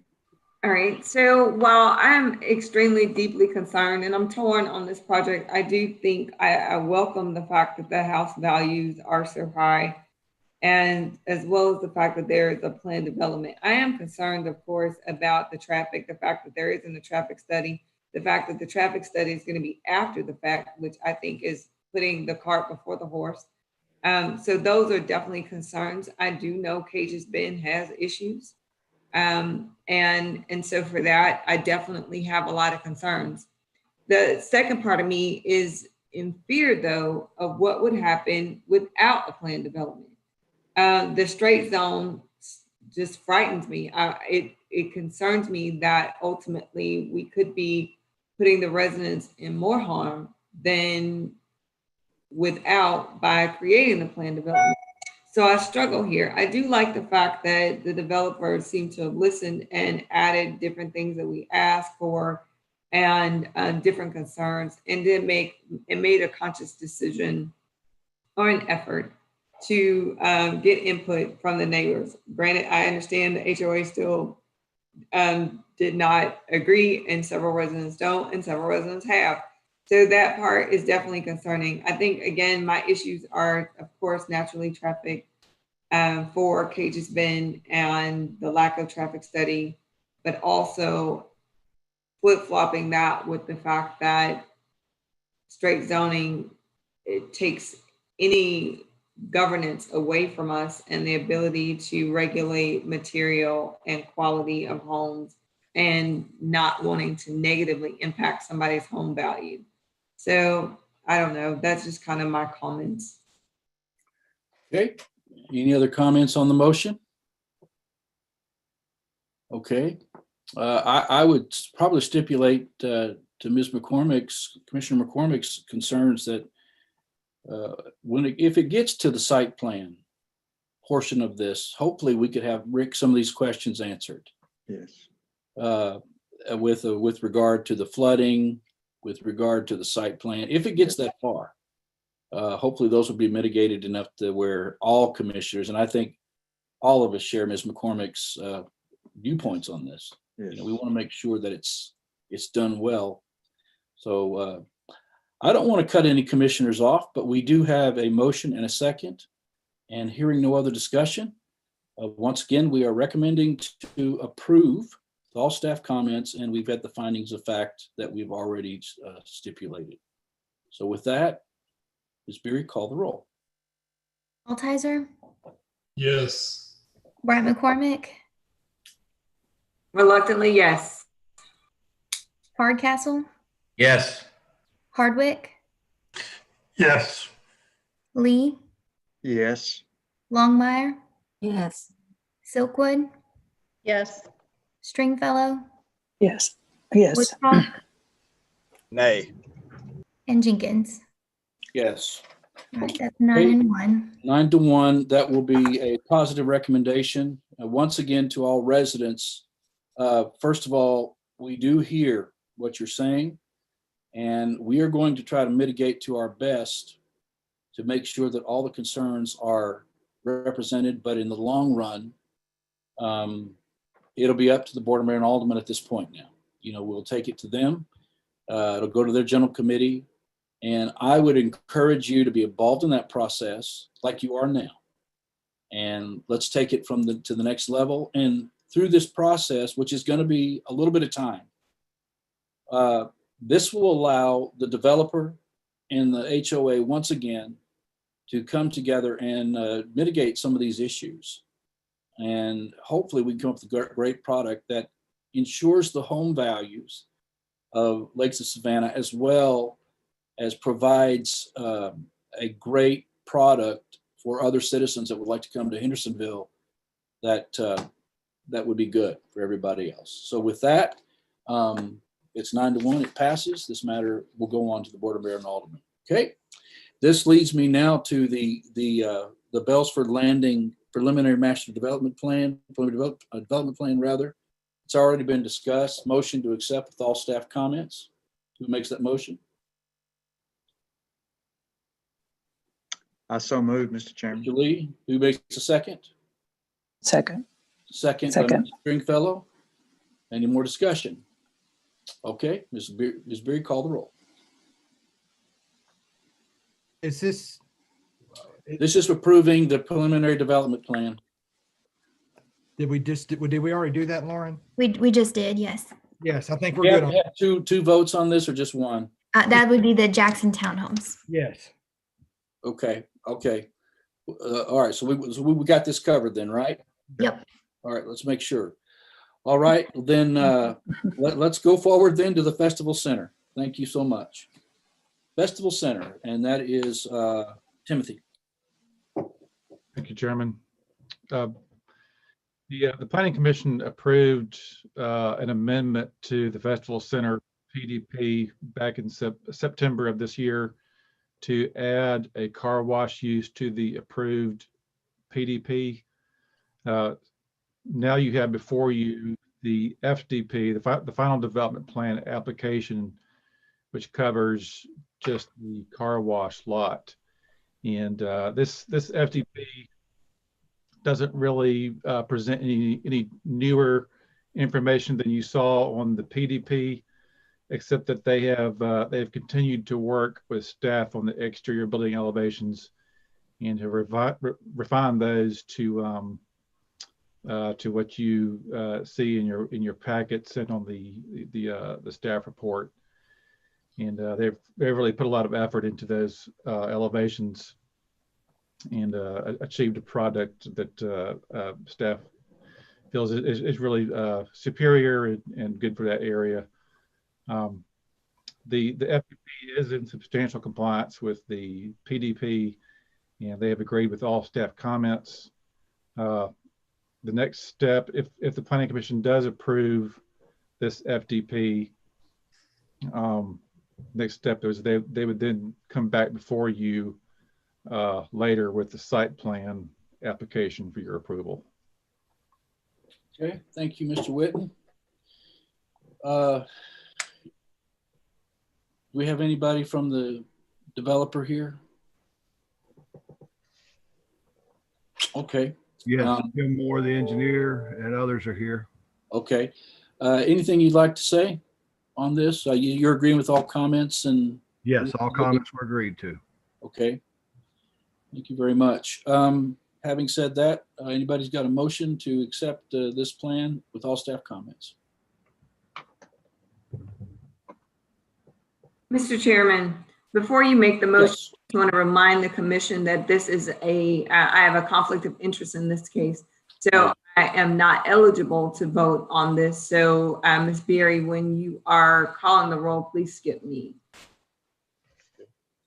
Thank you. And Ms. McCormick has rightfully declared a conflict of interest. And as you know, on votes of this nature, it's as if she is not in the meeting on this particular vote.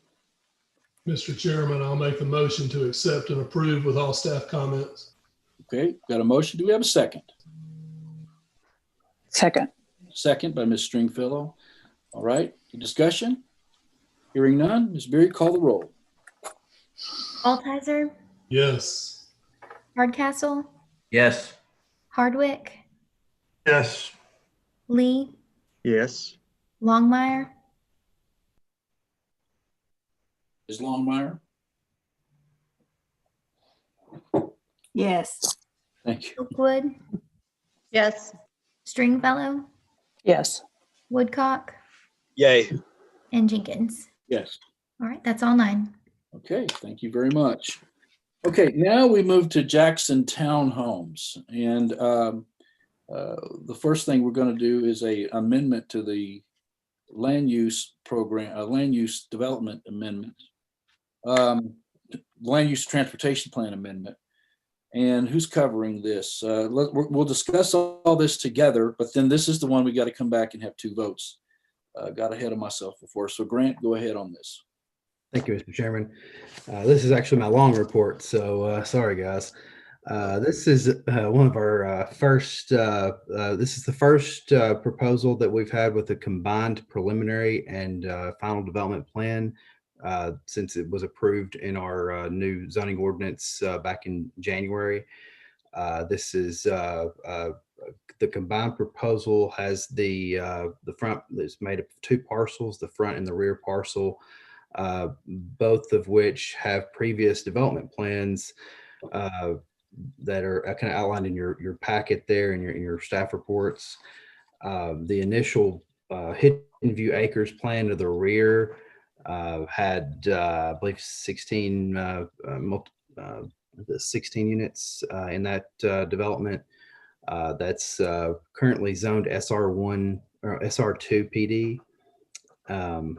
And the front parcel is part of a much older commercial development plan, HB Nichols, and that dividing line there shows essentially what's being proposed to divide this front portion, which is office PD.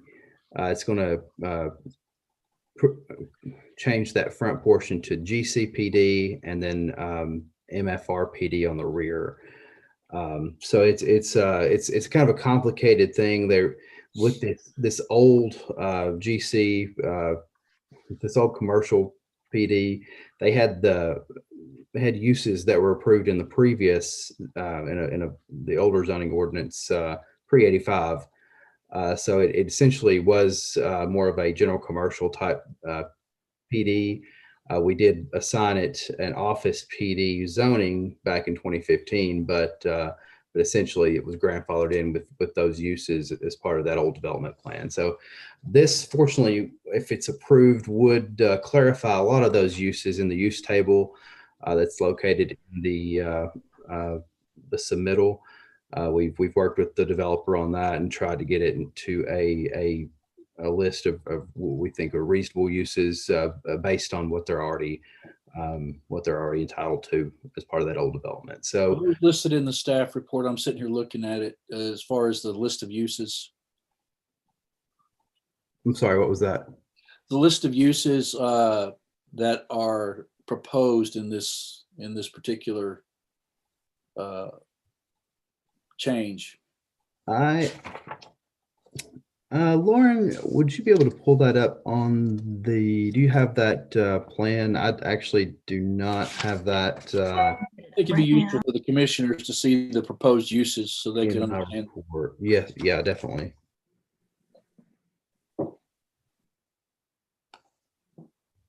And also, Grant, remember when you're pulling that up to take out the uses that you suggested they remove and they agree to with staff comments. Yes, yeah. What you're going to look at is going to have those, and also the issue about conditional permits, conditional use permits. There won't be conditional use permits if it's approved through the plan development process, it's either permitted or not permitted. So they can't go forward with any conditional use on something that's not on there. That's right. If it's on there, it's a allowed use. It doesn't matter if on the underlying zone, it's a conditional use. It's so whatever uses they're listing, those uses are allowed. Right, and part of this was in clarifying this, we did look at the, what they were previously entitled to, and they have agreed with their staff comments. We had stated if the applicant would be agreeable to remove equipment repair, contractor office and storage yard, motor vehicle operations facility, and welding shop from this list, and they've agreed to do that. So it's an improvement on what they're essentially entitled to now as part of that old development plan. So fortunately, this will clean up a lot of those things that and then clarify them in this use chart. So a lot of those other items we feel would not be as detrimental probably to the surrounding area with this approval. So I think that gives us a good new development plan to work with, that the developer can move forward with these new uses. But that's a list of the GCPD uses that are being proposed. Mr. Chairman, do you want me to read those off, or well, that's a long list, and I think people can look at that. I think what would be helpful, tell us the ones that you've taken off the list. I heard some you said it once before, but just so that all the commissioners will understand things that are not on there that have been taken off. Sure thing. Welding shop, that's shown there at the bottom of the list. Let's see, equipment repair, that was also removed. They've agreed to remove that from the list. Contractor office and storage yard, they've agreed to remove that, and motor vehicle operations facility. Okay, what about public works facility and utility, public safety facility? And I think that would be something to discuss with the applicant. That was most of those items would be stuff that I think are more governmental type uses, which I don't think we have any intention of doing that ourselves. But obviously, with it being a use on the chart, it's always open, for the future. So that might be something as the Planning Commission, if you want to discuss with the applicant, what if they have any, they'd like to remove any of those other items. One of the other things if you could scroll up, Lauren, thank you for bringing that up, by the way. It's awesome. The proposed MFR PD that's on the rear parcel, and then the back 2/3 of that front parcel. They've had a lot of uses on that chart, on that portion of the chart, that were essentially allowed in a MFR zone.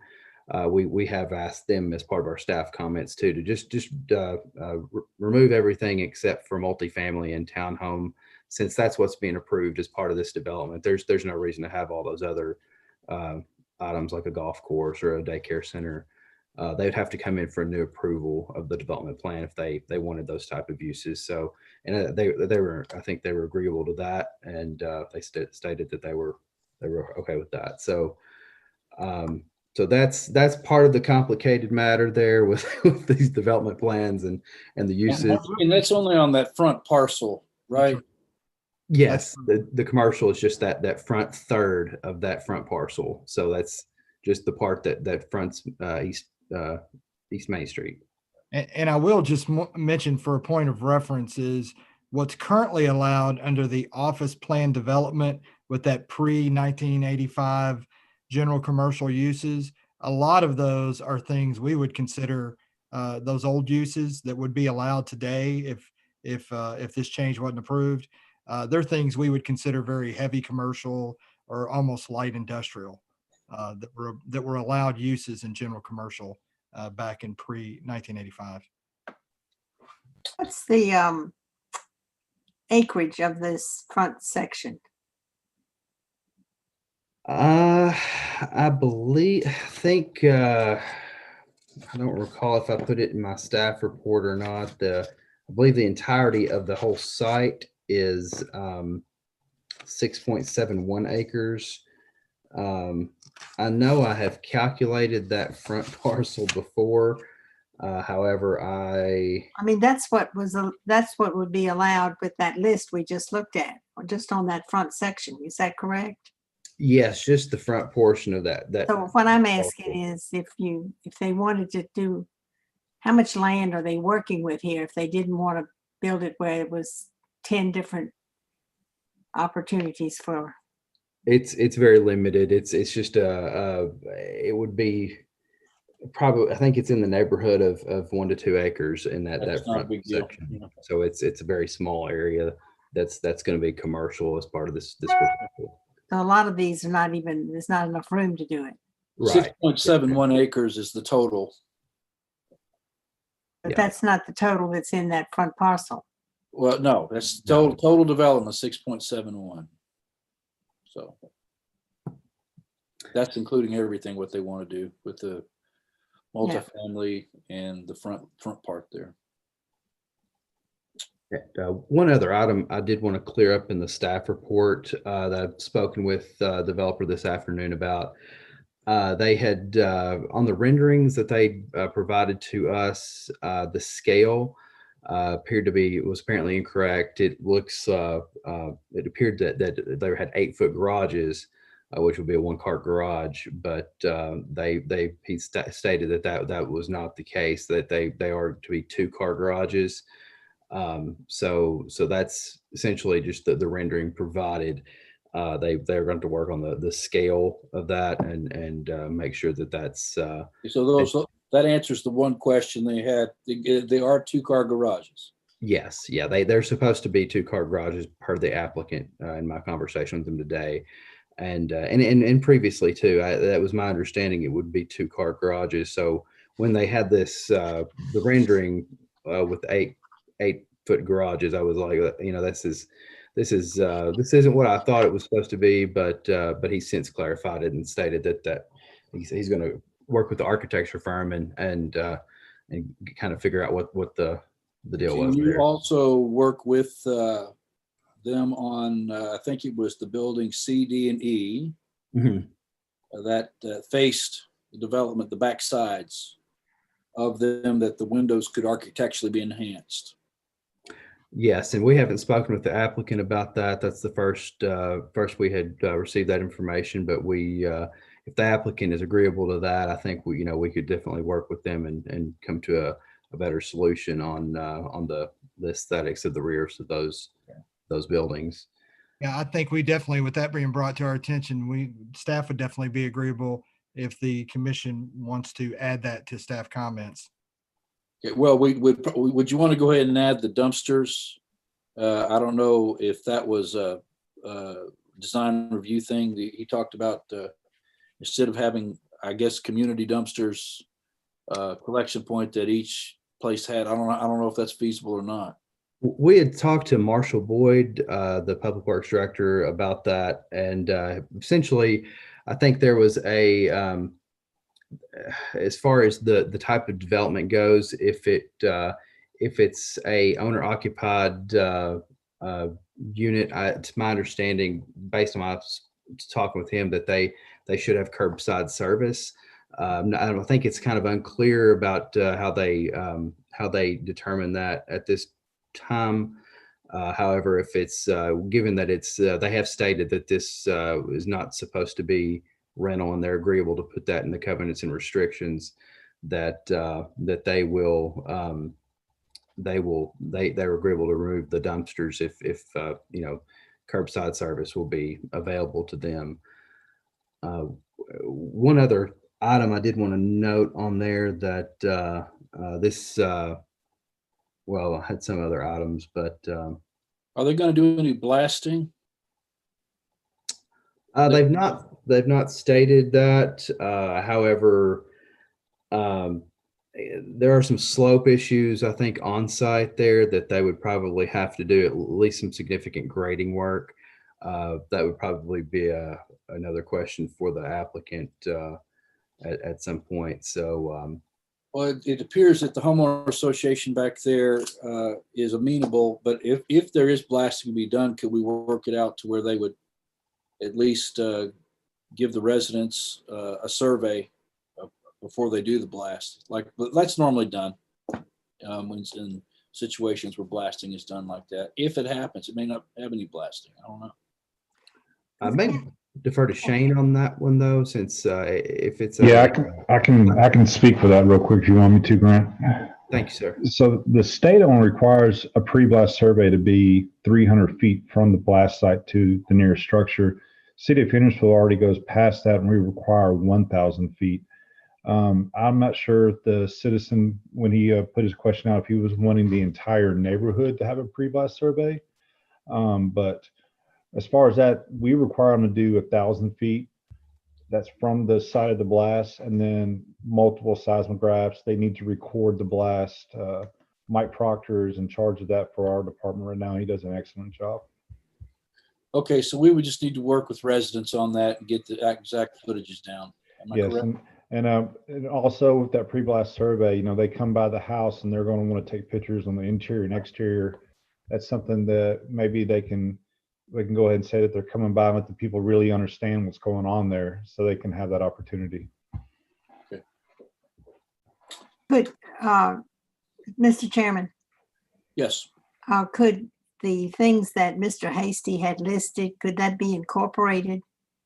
Well, that's kind of what we're discussing here in a roundabout way with all their concerns. And there were 5 things that I wrote down that he had. The only one we haven't mentioned is the stormwater, and that will all be dealt with at site plan process. The blasting concerns, Shane just spoke to that. Grant has just said they're going to get with the developer on the rear building, C, D, and E, architectural renderings on the windows enhancements. And we've already stipulated that the 1-car garages are 2, that are going to be 2-car garages. And then we're going to check on the dumpsters. So if they're single owned units, that they are eligible for curbside service. Am I correct? I believe that's what Marshall had determined. I think that addresses Mr. Hasty's concerns. As long as they don't put dumpsters back. I mean, if there was some reason that they didn't have curbside service. Yeah, I think the issue. They could hire somebody privately. That's what people do. Go ahead, Mr. Free. Yeah, I think the issue was originally in talking to Mr. Boyd and myself about the dumpsters was thinking back when it was submitted before, it didn't have garages. So garages make a difference with townhomes. If there's a place to put a dumpster, then that's one of the things that makes a difference whether we'll have garbage collection or not on a development like this. So are you saying that you can't avoid the trash dumpster? No, I think what Stony Brook wants is they don't want any dumpsters there. They want to have some sort of service, whether it's private service that the owner pays for or curbside service that they qualify for the city. Right. And talking to Mr. Boyd, he was saying that this would qualify for curbside service since that they have the garage doors on the front, so that you have a place to put your garbage can inside the garage, your toter, versus just leaving it outside. And Mr. Jackson, I believe, has discussed this with Mr. Boyd, so he can probably talk to it in detail. You probably had a more recent conversation with him about this. Okay. With that, I see Mr. Hasty on. Mr. Hasty, I would like to, you've been hearing the discussion. Have we addressed all your concerns on this idea? I would like to ask you very quickly. You have addressed items 1 through 4. Stormwater concerns is the next one. Yes. There is a stipulation on the development plan that they are to be owner occupied units, and no one can own more than 2, which I think would qualify for the curbside service by the city. So hopefully that will address the dumpster issue. Now, as far as the drainage is concerned, I will be glad to meet with the developer, his engineer, Mr. Mayo, and resolve this particular issue as far as the site plan is concerned. Okay. I've noticed that looking at the drainage and grading plan, there is no detention pond on this site. Now, I'm sure Rick has looked at it very carefully, and that's probably a smart move because the peak flow for this development is going to be in Old Hickory Lake prior to the peak flow for the total drainage basin. So he probably doesn't need that detention pond. I'm sure Rick has looked at it very carefully.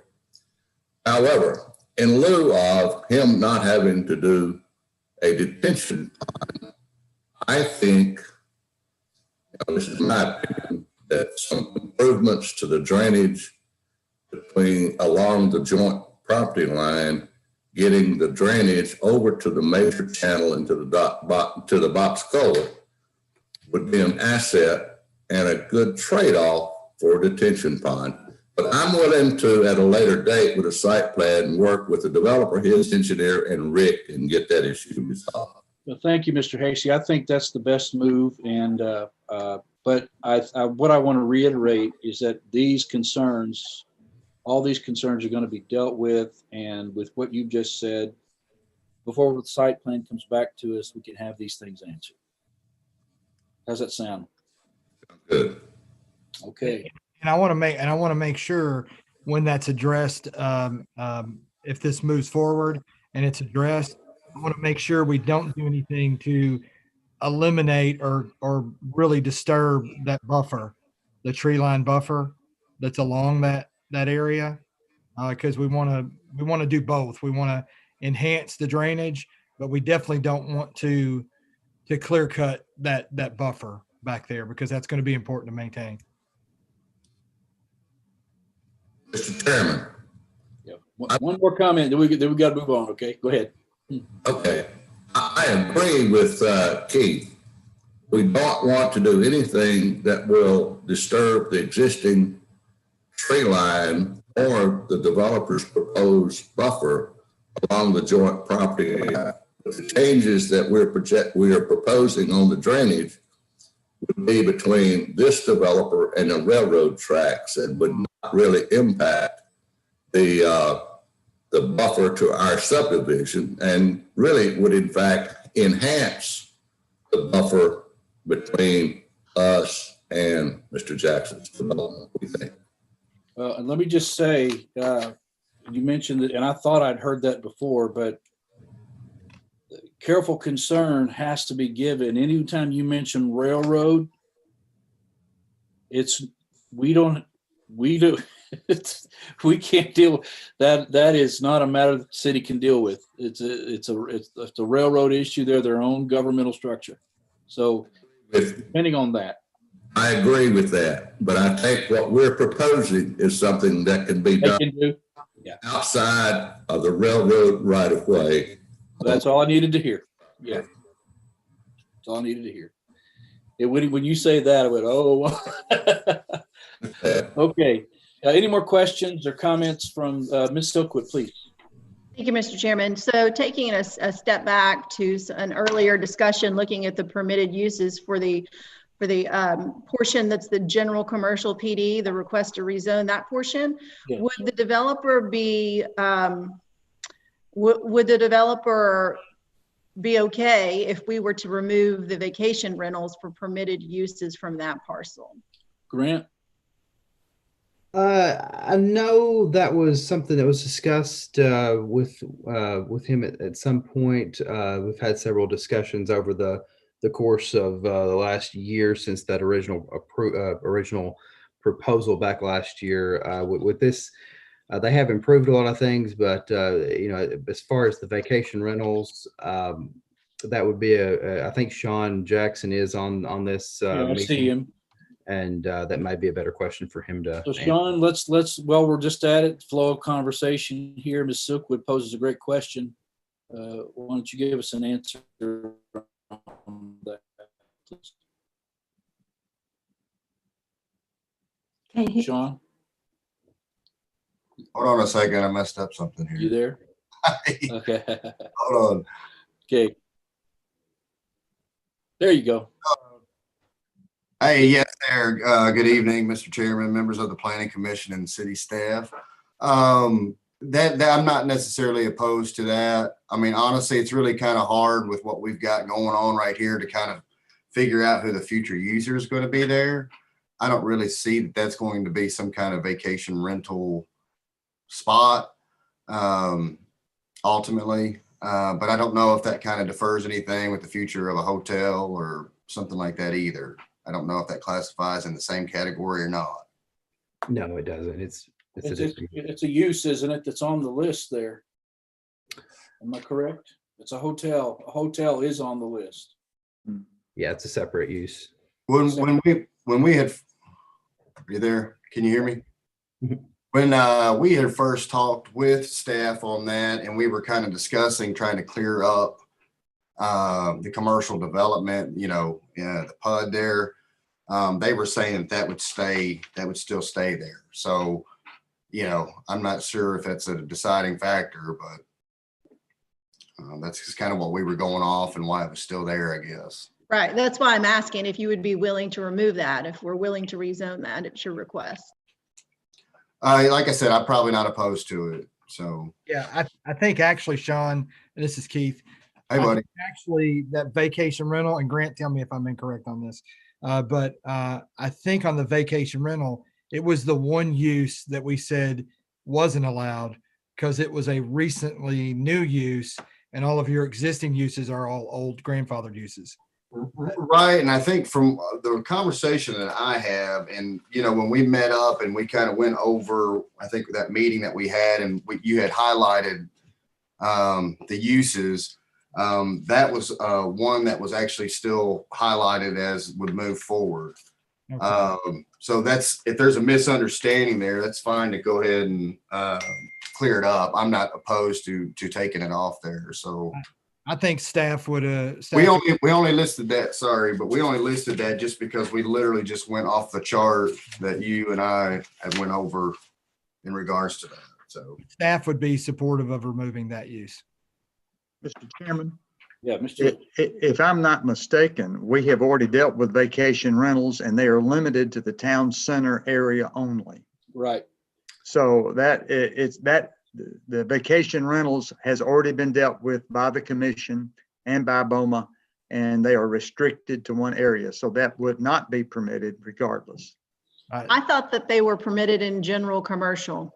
Yeah. Yes. Yeah. They're general Oh, they are? commercial, old town commercial. Yes. She's That's right okay. about that, but I think they were thinking town center mainly, but That's right. Okay. Both of y'all are right on that. Any more questions? Okay, this is what we need to do. This is the one where we need a separate motion it's a character area change from suburban center to suburban living. And that would be an amendment to our land use and traffic and thoroughfare plan. And just as a point of procedure, this goes no farther. This is our deal, right? That's correct. This is just a planning commission deal. It has no other further action.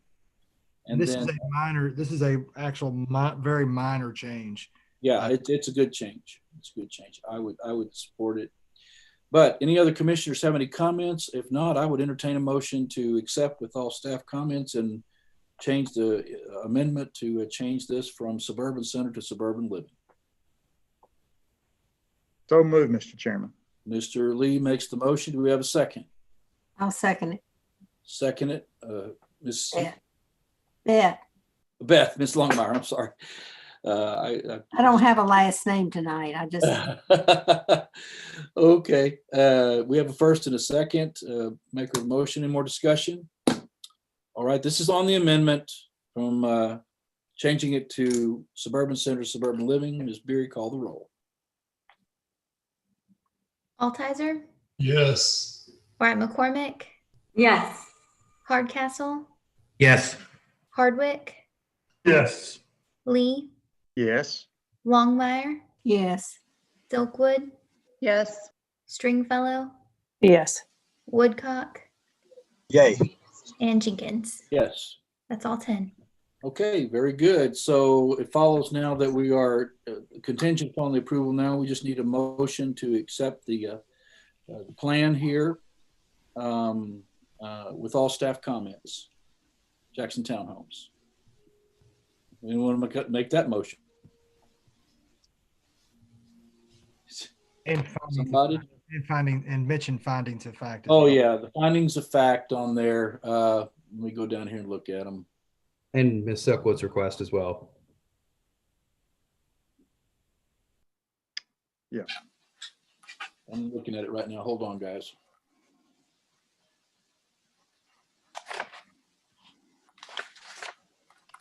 Are you talking on vacation rental, Grant? Yes, yes, sir. Right. Yeah. What'd you just say? I'm sorry, I didn't hear that. Add what Miss Commissioner Silkwood had. No about- vacation rentals. And then I guess also those other items that Mr. Hasty had listed as well. Yeah. Okay, so the motion would that we would include with all staff comments with the exclusion of vacation rentals from the list of uses. And adding on to that we would press for curbside service for the tenants. That we are having 2-car garages. It's already there. That a blasting concerns will be taken care of with fire department. That the architectural renderings of the buildings C, D, and E, that they would be on the back side would be brought back into architectural enhancements, and that there would be a concern with public works before site plan about stormwaters, especially tidying that up between the back and the railroad tracks. I think I got that all right. Am I correct on that? You're correct. Okay, very good. That's the motion in like sermon format. So Lauren, feel free to, just whatever you want to do that. So we have does anybody want to make that motion that I just? I will make the motion with all of the items that have been discussed. Second.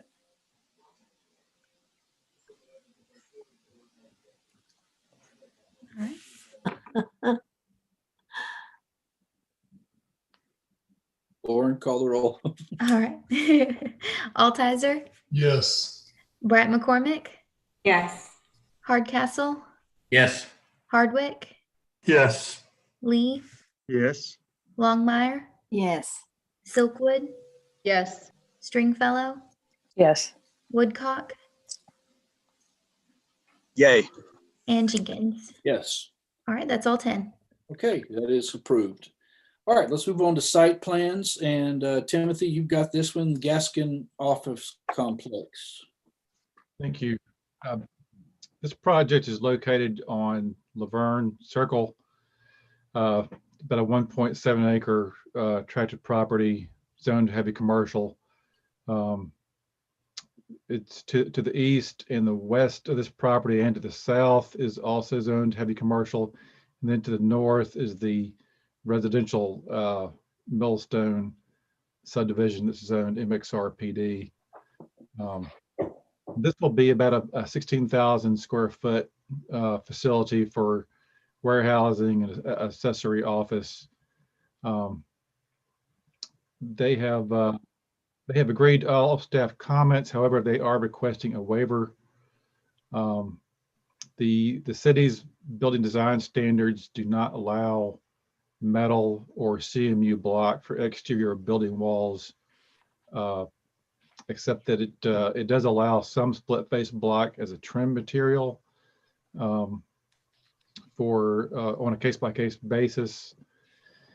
They're requesting to be allowed to use split face block and metal on the sides and the rear of the building. And this request is in line with similar waivers that have been granted to the 4 newest buildings in the area, which were allowed to have metal on the sides and rear.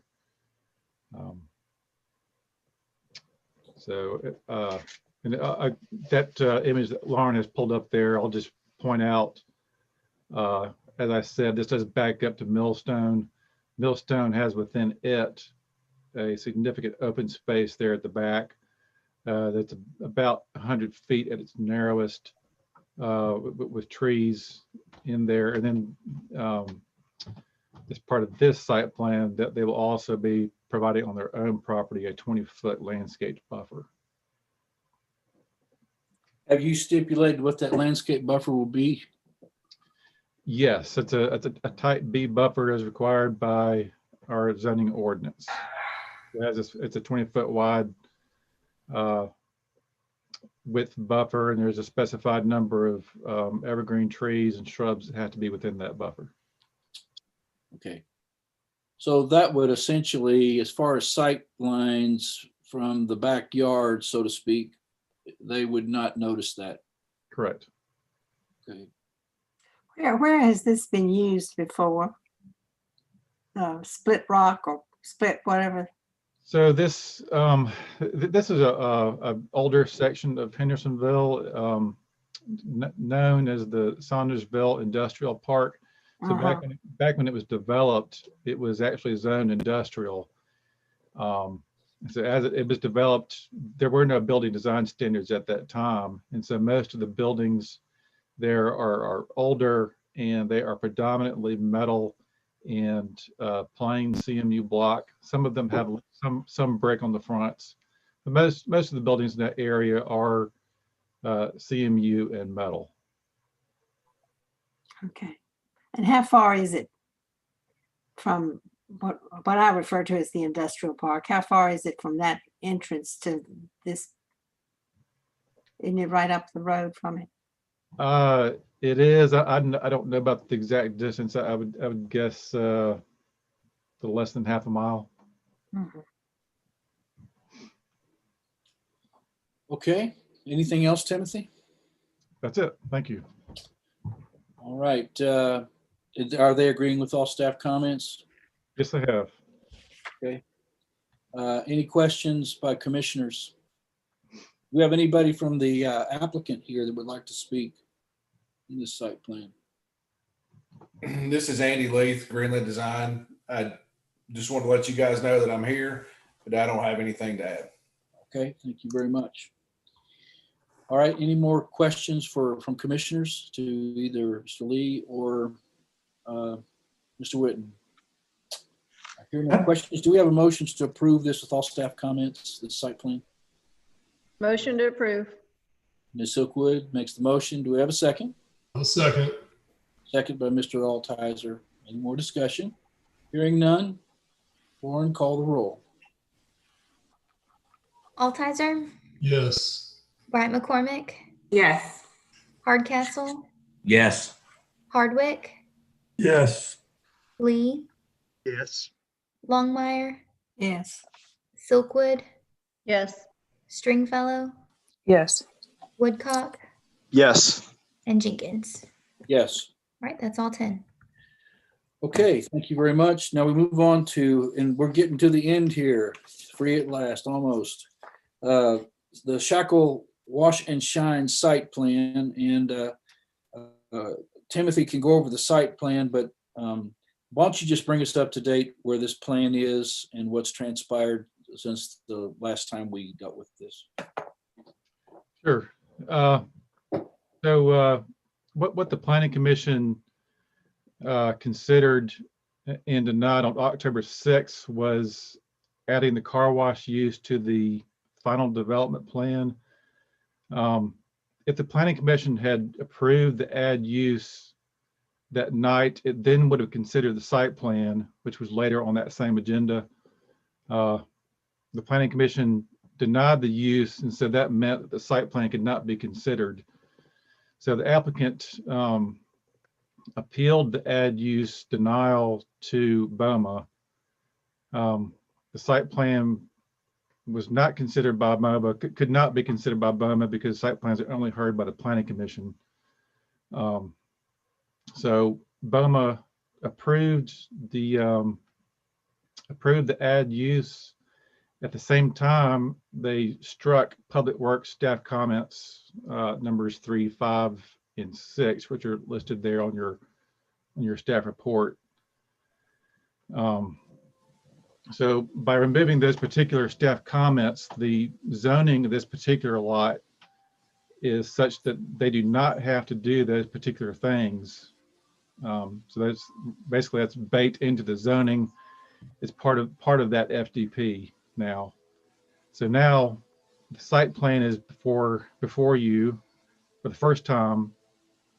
And of course, the purpose of site plan review and approval is to make sure that it's in compliance with the established zoning, which in this case is established by the FDP as amended by BOMA's action. So as far as the site plan, the applicant has agreed to all staff comments, all the site plan staff comments, including all the architectural comments discussed there in your staff report. They have agreed to work with staff to resolve those architectural comments, and in fact, they're already in the process of doing so. You'll note that Public Works comment number 3 has been struck, and that's because it's the same comment that was struck by BOMA in their approval of the ad use appeal. So that comment is no longer part of the site plan staff comments. And they, like I said, they have agreed to all staff comments. Okay. Is there anybody here from the applicant? Yes, sir. This is Andy Leith again, Greenlee Design, representing the applicant. And again, we just want to reiterate that we do comply with all staff comments.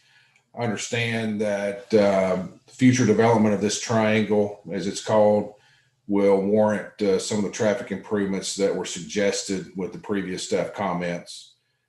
But we are here to answer any questions if you have any. Well, I think it's more of a comment than a question. Of course, you know, the way that this is kind of coming down, and obviously the board mayor and alderman were within their purview to do what they did. I would highly recommend that you guys consider making some of these traffic improvements anyway. Yes. I'm just recommending it. You know, you don't have to, but the bottom line is I think we're all agreed on this commission that with this particular use and the traffic concerns that are already present, mainly both ways, going out of Hendersonville and coming into Hendersonville, going into Glenbrook. I think that and especially if you're going to go ahead and, because what's going to happen is the next submittal that comes in with an office building or whatever, you know, we would probably be compelled to load it down with traffic improvements. So if we could mitigate some of, and once again, you're not required to do it on this particular submittal, but just as a friendly, just looking out for the community and others, if we could go ahead and make some plans to go ahead and begin that process. And I understand some of the logic of, well, it's a state route and they're going to be making, supposed to be doing a development plan for that particular part of the road, but you know, that's not happened for a lot of years, and it may not happen for a number of years. And if it does, it does. But that's my only comment, and it's not a slam. It's not a bad comment. It's just I think it's the traffic is definitely warranted in taking a very good look at the safety concerns of that traffic going in and out. That, by the way, above everything else, I think at the last committee meeting we had, or commission meeting, was the issue, wasn't necessarily the use itself. You know, I personally, you know, if I have no problem with the use itself, but I just want to make sure that the architectural concerns were met. I want to make sure that specifically that the safety and traffic concerns are met. And so that's my only comment to it. With that, I think it's going to be an impressive looking building. Ms. Silkwood. Thank you, Mr. Chairman. Could someone, and perhaps Director Free, sort of revisit for us what you touched on, Mr. Chairman, in terms of why the $70,000 payment in lieu for improvements to New Shackle Island was voided and removed by BOMA? I don't fully understand that. Can someone please explain that to me? Yeah, as best I can explain it is that's just kind of how it happened at the BOMA meeting. Is those items 3, 5, and 6 were removed from that. That wasn't anything. There was any discussion about that with planning staff. So I don't know what exactly, how that led to that. But the result was BOMA approved the adding the use and specifically omitted those specific things. Yeah, but you don't recall a rationale given? I mean, I wasn't present at the BOMA meeting. I've not watched the video. I was. Yeah. Yes, Daryl, that would be Yeah, great. please go ahead and give us a background. That'd be great, Daryl. The only mention was Alderman Sproul said that was cumbersome, and the board, I'm pretty sure everyone voted to waive it. I abstained, but I'm pretty sure, as I recall, the only rationale given was that it was cumbersome, and everyone went along with it. Cumbersome, by that, it means it's too much or not warranted. What do you think that meant, Mr. Woodcock? I'm not gonna, guess at what was meant. I mean, you're probably right. Probably both. Too expensive. There was mention that the next development would have to incur those costs. Yeah. But maybe someone can step in. But I mean, staff was not asked for their opinion of it being too cumbersome. Personally, I believe our staff would not purposely include something that was not warranted. So, I mean, maybe they can speak up and see if they believe it's cumbersome, but that was the rationale given at BOMA. Well, this is the thing that, the staff can correct me on this, but if this was any other applicant proposing a car wash anywhere else, we would make traffic concessions. That's just part of what we do with commercial structures, commercial building. And it's put us in a little bit of a quandary here because the legislative body of our city is the Board of Mayor and Aldermen. And, it's put us in a situation, but all we can say is, if the applicant would revisit this, I think it'd be wise. But the next development that comes along, Mr. Woodcock is right. It will be loaded down with improvements. It would have to be. Ms. McCormick. Okay, before we get too far in the weeds, what we have is what's in front of us. So this body was overturned, and at this point, we have to just vote on the limits of what we've been overturned. So whether we have our feelings or opinions or whatever, and I totally understand, and I definitely have traffic concerns as well.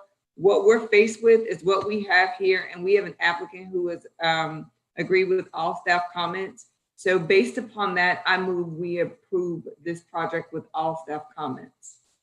Motion's been properly made. Do we have a second? Do we have a second? Second. Second. By Ms. Stringfellow. Any more discussion? Hearing none. Ms. Lauren, call the roll. Altizer,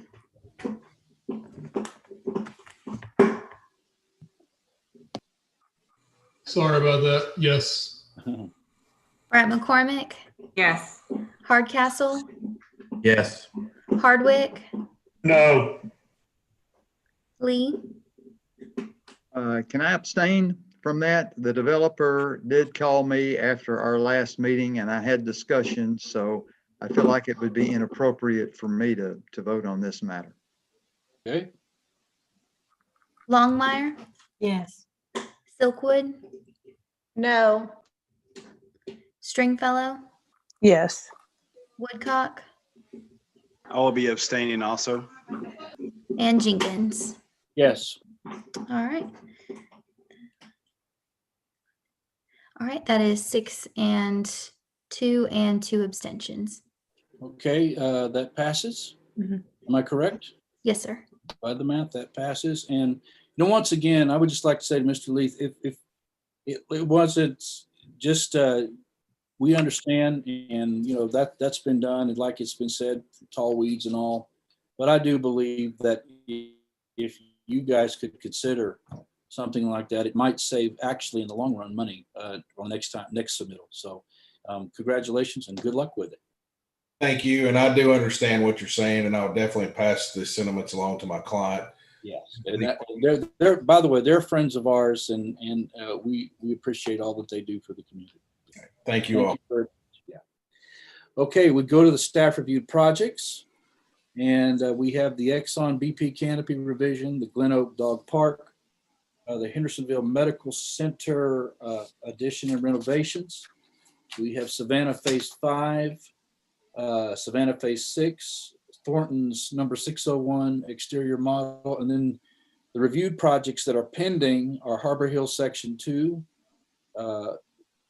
lots 49A and 49B, and then that again. Then Hendersonville Senior Citizen Center exterior remodel, Maples Commercial Subdivision, that's Hazel Path Commons, North Parish Place, Row, Tractor Supply, side lot and renovations, and Verizon Small Cell.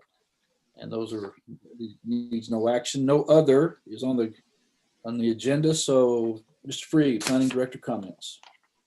Yes, I had just a few things here that I wanted to go over. The first thing I want to do is maybe I think Rod Kirk has been on our meeting here, and I'd like for him just to give a really brief overview about our new monthly newsletter. Rod, if you could give a quick overview to the commissioners, that'd be awesome. Yeah, thanks, Keith. We'll do it. Hi, everyone. Won't keep you long. I sent out an email on the 13th of last month with our new monthly newsletter, and it is a combination of a planning and economic development. And thanks for pulling this up, Lauren. And let me say this, Lauren has been great. She's done most of the design and layout. This has been right in her wheelhouse, and it's been a good partnership. So I appreciate everything she's doing. Like I said, we're going to send this out each month, and it's pretty self-explanatory. We're going to include something on the first page, a new process or something that planning's trying to do going forward. We're going to have a couple of property and project spotlights. We're going to list all the permits issued each month. And then on the second page, that will also stay pretty much what it looks like. The biggest change is at the bottom with the upcoming events in the calendar. That is going to become a department focus. So for this next month, we've asked the Codes Department Director, Greg Story, to submit a couple paragraphs about his department's processes, his people, whatever he really wants to highlight, so we can start sharing more information on each department and what those folks are doing in City Hall. So we will cover, like I said, a different department each month, and then we'll probably move on to maybe cover something from each BOMA member or from each of the planning commissioners. So that space will be used for that moving forward. So we're building out our mailing list. So if anybody has any suggestions on people they would like to add to the list, we're glad to do that. If you have any suggestions on layout or content, we're happy to hear that as well. But we just feel like it's another good communication tool. We will post that on our website as well, and have some physical copies in City Hall for people to pick up if they are interested. So just another way for us to communicate with you all and with the citizens, and we're pretty pleased with it, and hopefully it'll be a good tool for us moving forward. Great. Thank you very much, Rod. I'll just, if anybody has any questions of Rod before I move on to my next item. Just thank Rod for that work, Keith, and for getting this out and highlighting some of the great developments that are going on in our community, and encouraging others to come and invest and bring jobs to our community, as well as great developments. Thanks, Dr. Lee. We appreciate that. And this is an extremely dynamic and exciting community. And I think this is a good tool, along with a lot of other things, to communicate out to people what all is going on here in the city of Hendersonville. So really appreciate Rod, and he's working on some other things that I think are very exciting that we'll share in the coming months as well. That's going to be great. The next thing that I want to talk about, I believe Dr. Lee had brought it up last week, which was very good. Just asking, can we look at the lots that we have already approved through different subdivisions and different things on, how many available lots do we have left? And then how do those break down as far as on lot size? How many 5,000 square foot lots do we have? How many 20,000 square foot lots that we have? And Lauren did a little bit of research, and we keep up with all this data anyway, but we hadn't been keeping it up from a lot size. And I just want to go over some of this information. About 16% of the total available lots that have been approved, just not built yet, are less than 5,000 square foot. All of those are villa or townhome products.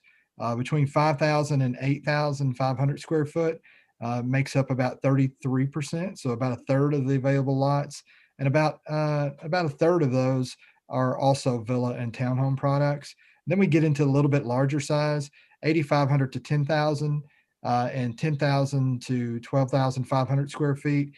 Each one of those are a little over 400 units, lots, and each make up about 16% of the total lots available. Then as we get into 12,500 square foot to 15,000 square foot, this is typically what we have in most of our straight SR1 zoning, makes up about 7.5% of the lots. Then when getting a little bit bigger lot, we get into 15,000 to 21,780 square foot. It's about 7%. And then you can see the larger lots that are over 21,000 square foot just make up maybe a little bit less than, maybe a little bit over 2% of the total. Looking at the amount of total lots that we have left in the city, it actually totals 3,011, but the numbers we just went over, that totals 2,668 lots. There's 348 lots that are like Anderson Park and Waterford Crossing. They're things that are horizontal property regime where everything's on. It's not broken up into individual lots. So the total of all the lots that we have out there, or all the units to still come, are 3,011. And you can see by the pie chart, it kind of shows the breakdown of the different lot sizes. And that biggest one is 5,000 to 8,500 square feet, which is in that, most of that is villas and townhomes. And this chart right here shows it pretty well. It shows where the bulk of our lots. So actually, earlier when we were doing Bellsford Landing, those were shy of a half acre. So they would fall right in. Can you point right there, Lauren? Which one? Is that it? No, I'll go a little bigger. No, I think a little bigger. I think they're like, yeah, right in there somewhere. So it's somewhere in that area, and the one before it is kind of where that falls into. So the boat, when we're looking at some of these things, we have quite a few lots coming up over the next several years that we've already approved that are smaller lots, but we don't really have a whole lot of 12,500 square foot or half acre lots. We don't have really a lot of those that have been approved. So this gives a good overview of where we're at on lot sizes. And I'm open to answer any questions anyone would have in regards to some of this information. Okay, does anybody have any questions for Director Free? Not a question, but would you mind emailing these charts to us so that we would have that information available? Yeah, I think Lauren already sent it this afternoon. Oh, okay. All right. Check that. Good. I think we just finished it up this afternoon. I wanted to get that out. Go ahead and go over that tonight, but we'd be happy with that. If you don't get that, let us know, and we'll get that to you. If there's no other questions about that, the governor has extended the ability to Zoom through the end of the year. So our December meeting will be Zoom, and we'll we'll see how it goes after the first of the year. That being the case, and with all the virus stuff, we're not planning on having a Christmas event this year, but we will look and see how things are after the first of the year, and maybe have an event in the early spring to kind of replace that. But all in all, just to finish up, things are going really well. We've got a whole lot of activity going on. We're having a lot of pre-development meetings. There's a lot of interest in our great city, and there's a lot of exciting things in 2021, I think, that are going to come before this body. And that's all I had, Mr. Chairman. Thank you so much. Question, McCormick. Yeah. Was there a question? I'm sorry for No. Keith. Mr. McCormick, go ahead. Okay. Yes. Thank you. I would like to take this time to thank Alderman / Commissioner Woodcock for his service to this body, to Beaumont, and to the community as he ends his reign with us the day before election. So I just wanted to thank him for all of his service and again, commitment. So we appreciate all that you've done and enjoyed you on Planning Commission. So thank you. Thank you so much. Thank you. You did a good job. In addition, lastly, I also have a statutory position. My position runs with the mayor's position. So I may be back, I may not be. So just in the event that I'm not, oftentimes we don't get to say goodbye to each other. We just show up and there's a different person in the chair. So I just wanted to say thank you guys for all of these years that I've been on. I might see you in the next month. I don't know, but in the event I don't, again, thank you to everybody. And I appreciate you and all that you do. I know it's not easy, especially in the fact that we get called every name in the book oftentimes and have no clue why. So anyway, but thanks so much, guys. And I will be around. Well, we're going to prophetically say that you're going to be back some kind of way.